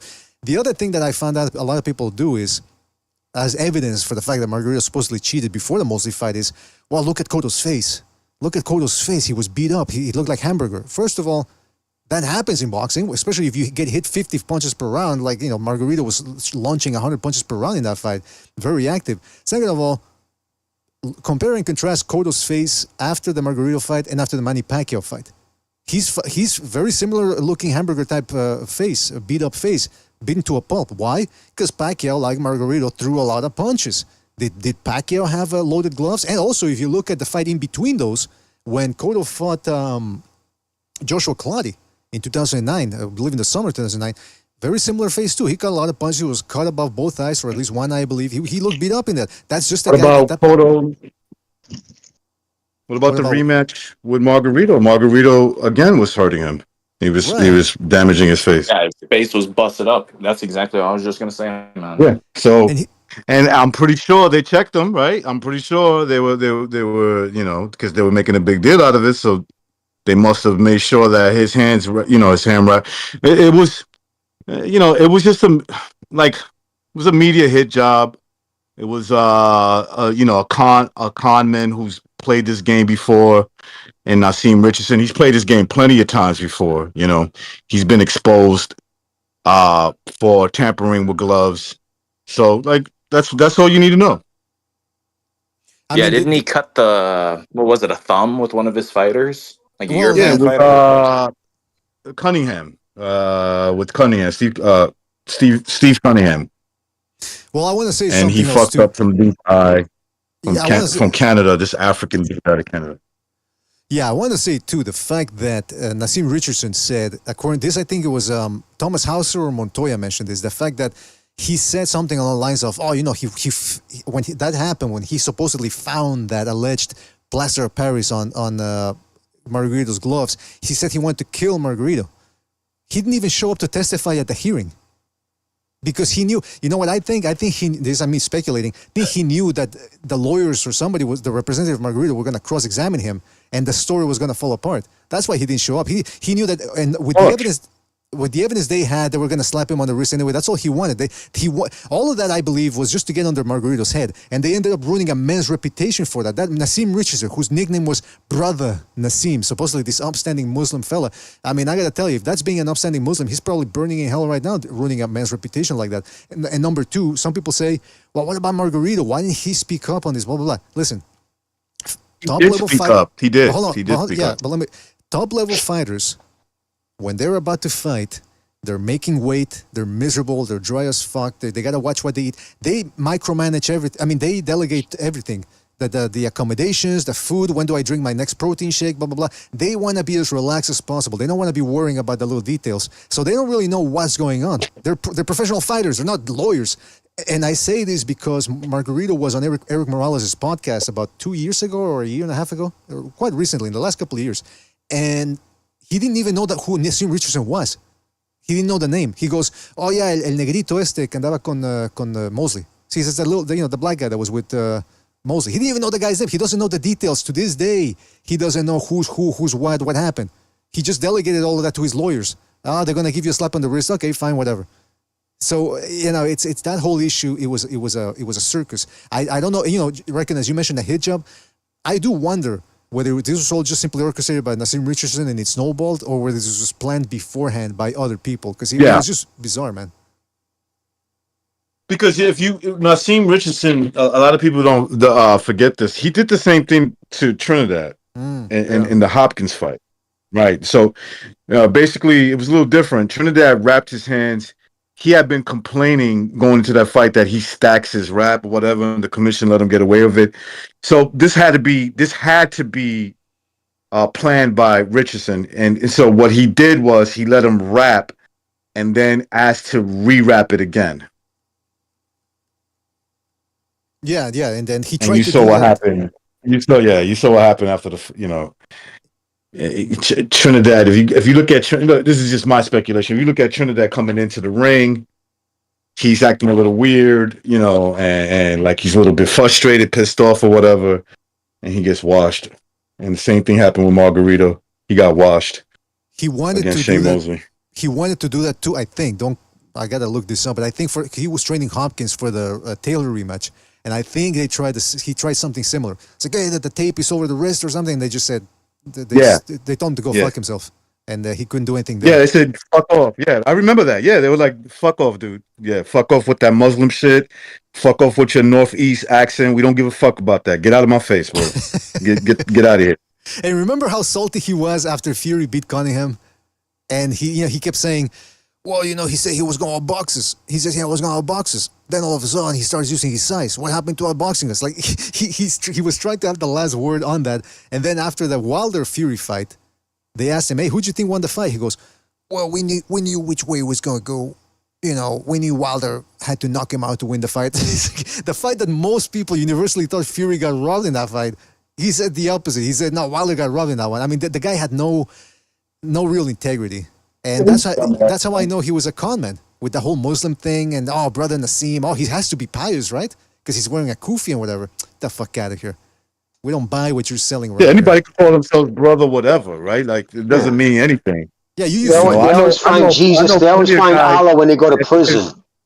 I know plenty of guys who committed crazy crimes and they call them brother, whatever, right? Whatever their name is. So. That guy was always a con man, and he got exposed. There's people that put out videos out there. Precise is one of them. So well, unfortunately, he took it down. He says last time I talked to him about it, he said he still had it, but I don't know, man. I'm sure he does. He does. There was something going on there, but for sure, like He got exposed. Let's just put it that way. There's no. You can't go around that. You know what I'm saying? If somebody tries to, I'm not interested in your conversation. I'm just gonna be like, man, shut up, bro. I don't got nothing to say to you. The devil is in the details. That's what they always say. By the way, we got a phone call here. Sorry. Let's go to the phone lines. Don't forget to hit the like, fellas. Hit the like. It really helps us out, right? Let's go to the phone lines. Probably the last of the night before. 510, you got the radio on the background, man. We can't hear you, man. Please lower your radio. 510, you're on the air, man. The fuck's he listening to?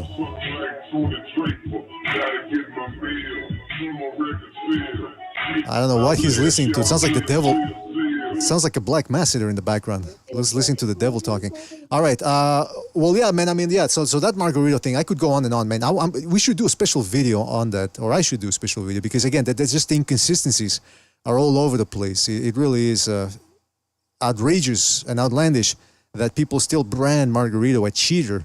I mean, yeah, the rules were broken because there was a foreign substance on the gloves, but it wasn't plaster of Paris, it wasn't egg weights, it wasn't anything that would have caused major damage or extra damage to his opponent. So that's about it in regards to that. Anything else you guys want to touch on before we leave? Anything we missed? Real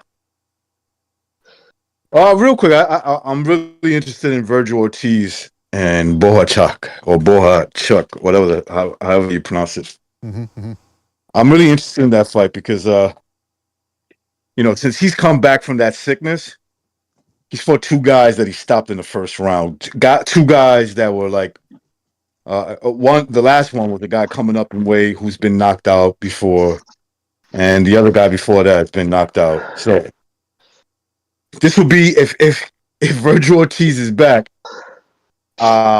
fully from that health scare that he had about a year ago. We'll see it in this fight, right? Because that kid is tough, man. That dude is a tough dude. We saw him beat up. What was the last fight he had? What was that guy? The Cuban. Delorme. The dude that beat Mendoza. Sorry. Oh, you're talking about Bohachuk. Sorry. Drawing a blank. Yeah, so that's the fight that I'm really interested in, only because it's gonna be a test for me to see where Virgil Ortiz is at after that that health scare. Because the last two fights, I can't really say anything about it except that the one good thing I could say about it for Virgil Ortiz, these guys don't belong in the ring with him, right? Right. If they can't last one round, so that's maybe that is a sign. So that's why I'm interested in that fight.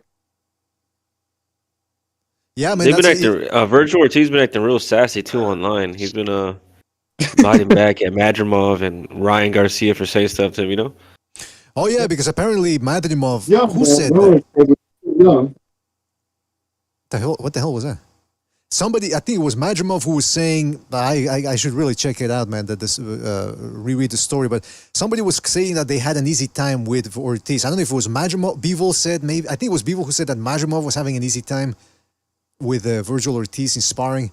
And, sparring is sparring. I understand why they, supposedly Benavidez said that he had his way with Usyk when they were sparred. They just beat him up, and Usyk confirmed, Gvozdyk confirmed it, sorry. That Gvozdyk got outclassed by Benavidez in sparring, and then when they actually fought, Benavidez had to take breathers in there because he just couldn't really do much. So sparring is sparring. I don't understand why they would come up with that, but I understand why Ortiz would be upset over that.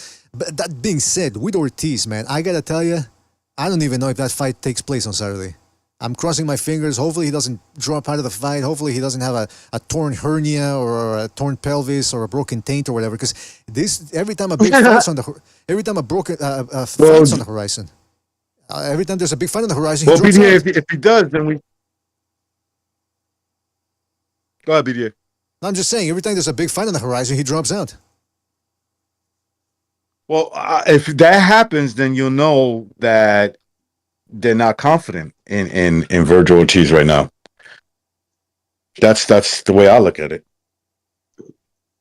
Yeah, and the kid he's fighting got stopped by Brandon Adams, who got fucking starched by Jamal Charlo. So I mean, it's not that. Listen, I mean, but it's at least somebody, But that helps. He's a live body. He's better than the last two guys Ortiz has been in the ring with. Here's the thing, what I was told, and from what I know of what was wrong with Ortiz, it was going to be an issue his whole career because it's how his body gets taxed when he drops weight. It's something that really, I guess, never goes away fully. So, yeah, I don't know, man. I think Steve Kim even said, man, this is a really dark shadow over a real promising career. It really sucks, man, because when this all went down with this kid, he's by far the hottest puncher in the welterweight division, and probably the hottest at 154. That kid hits like a mule. It's a shame. Hey, but Jimmy, I got to clap back, as they say in the streets, some of the things you said. Brandon Adams didn't get starched by Charlo. But Brandon Adams beating Bohachuk, whatever his name is, it's not that big a deal because it was more like a fluke type thing. I mean, if you would have just if you were to judge Bohachuk just based on that fight alone, you wouldn't have said, you would have picked Mendoza to beat Bohachuk. But Bohachuk beat the crap out of Mendoza. So it's certainly, I mean, I'm not saying there's such a thing as lucky punches. I'm not going to call it that. But it was a fluke. I mean, Bohachuk was winning that Brandon Adams fight. So he's certainly the best fighter that Ortiz has fought at this point. Better than Kavaluskas. Because at least this kid is younger. He's in his right weight. And like I said, he's coming off a big win over Mendoza. So I'm very interested in that fight. But again, I don't know if it happens. I don't know if Ortiz is gonna make it to that fight. I'm dubious. So you're still out in those streets, huh? I'm still. People tell me not to play it, but fuck it, I'll play it. Your only red flag is your only red flag going into this fight is whether or not Ortiz actually takes the fight, right? Yeah, girl, I'm out here in these streets. Oh damn, where she at? No, you're right. You're right. That's the big question. You're right. That's the big question. Those Ortiz show up, and it's not a given that he beats Bohachuk. Bohachuk's a tough dude, very tough dude. But Ortiz, even at 154, that's what I was telling Sobers. I was like, look at the 2 layups he had, and so Bohachuk is a big difference from those 2 guys. If you had to judge the Ukrainian from his last couple of fights compared to those dudes, you would say, yeah, of course. There's no doubt about that. Oh, yeah. The Delorme is like a 140 guy, isn't he? Yeah, Delorme was a 140-pounder who's been knocked out. Yeah, who's been knocked out several times. Yeah. I mean, the only go away from that is that Ortiz took out the trash, right? He stopped these dudes didn't go around with him. So that's the only thing I would say. Well, I gotta tell you, one of the things that I'm looking forward to is hopefully that fight happens. And the other thing about that is Virgil Ortiz, you can tell he can still crack a 154. This dude is, even when people compare him to Jaron Boutsanis, I mean, Virgil Ortiz is classically schooled. He keeps his hands up. I think he's a better fighter than Jaron is. Not by that much. I'm not saying that he's completely superior, but people keep talking about Jaron Ennis being the pound-for-pound next thing, and I'm thinking, well, Virgil Ortiz is right there, man. I don't think you can claim either one is that until they fight each other. So we'll see what happens. We certainly will see what happens with this fight. That being said, fellas, we got to go. I got to go grab a bite to eat. It's been a while here. It's been 3 hours on this show. But I want to give a shout-out to Aldo, who was here earlier. Recognize the Matrix, Never Sobers, Jimmy. Thank you guys so much for jumping in and dropping by. Really appreciate it. Good to talk boxing again after a dry week last week. You know. But shout out to you fellas. Thank you for joining us. Really appreciate it. And want to give a big shout out to everybody that called in. Really appreciate it as well. Hopefully you guys enjoyed calling in. Give 0%. I'm gonna try to do another show here, a call-in show. Take predictions down for this Crawford fight. Thank you for using Blog Talk. All right. Very intrigued about that fight. And shout out to everybody in the chat. I'm talking about Ralph Unreal, No, Team Batman Boxing, Parukua, The Quags, J Will, MD, MAW, Protectorate General, Earl Stevens, Earl, Frank Sinatra, Real Talk Boxing, Rafael Garza, Mars, Boxeo in the house as well. Shout out to him. Official Scorecard Boxing, J Will. If I forget anybody, fellas, because we got to go, but shout out to you, fellas. You know who you are. Thank you for joining us. Really appreciate it. Catch you on the next one. Take it easy, fellas. Thanks for watching. I didn't mean to offend you. I'm disappointed in every one of you. I kiss you on the mouth. No, I'm not cool with that. I'm sorry. One more time. I'm disappointed in every one of you. I mean, I'm dealing with degenerate animals. I'm disappointed in everyone. Totally disappointed in every one of you. All right, come on. Honestly, I can't do it, man. I'm disappointed in everyone. Let me tell you why. It's gonna be all right, Nicky. Go ahead, shoot.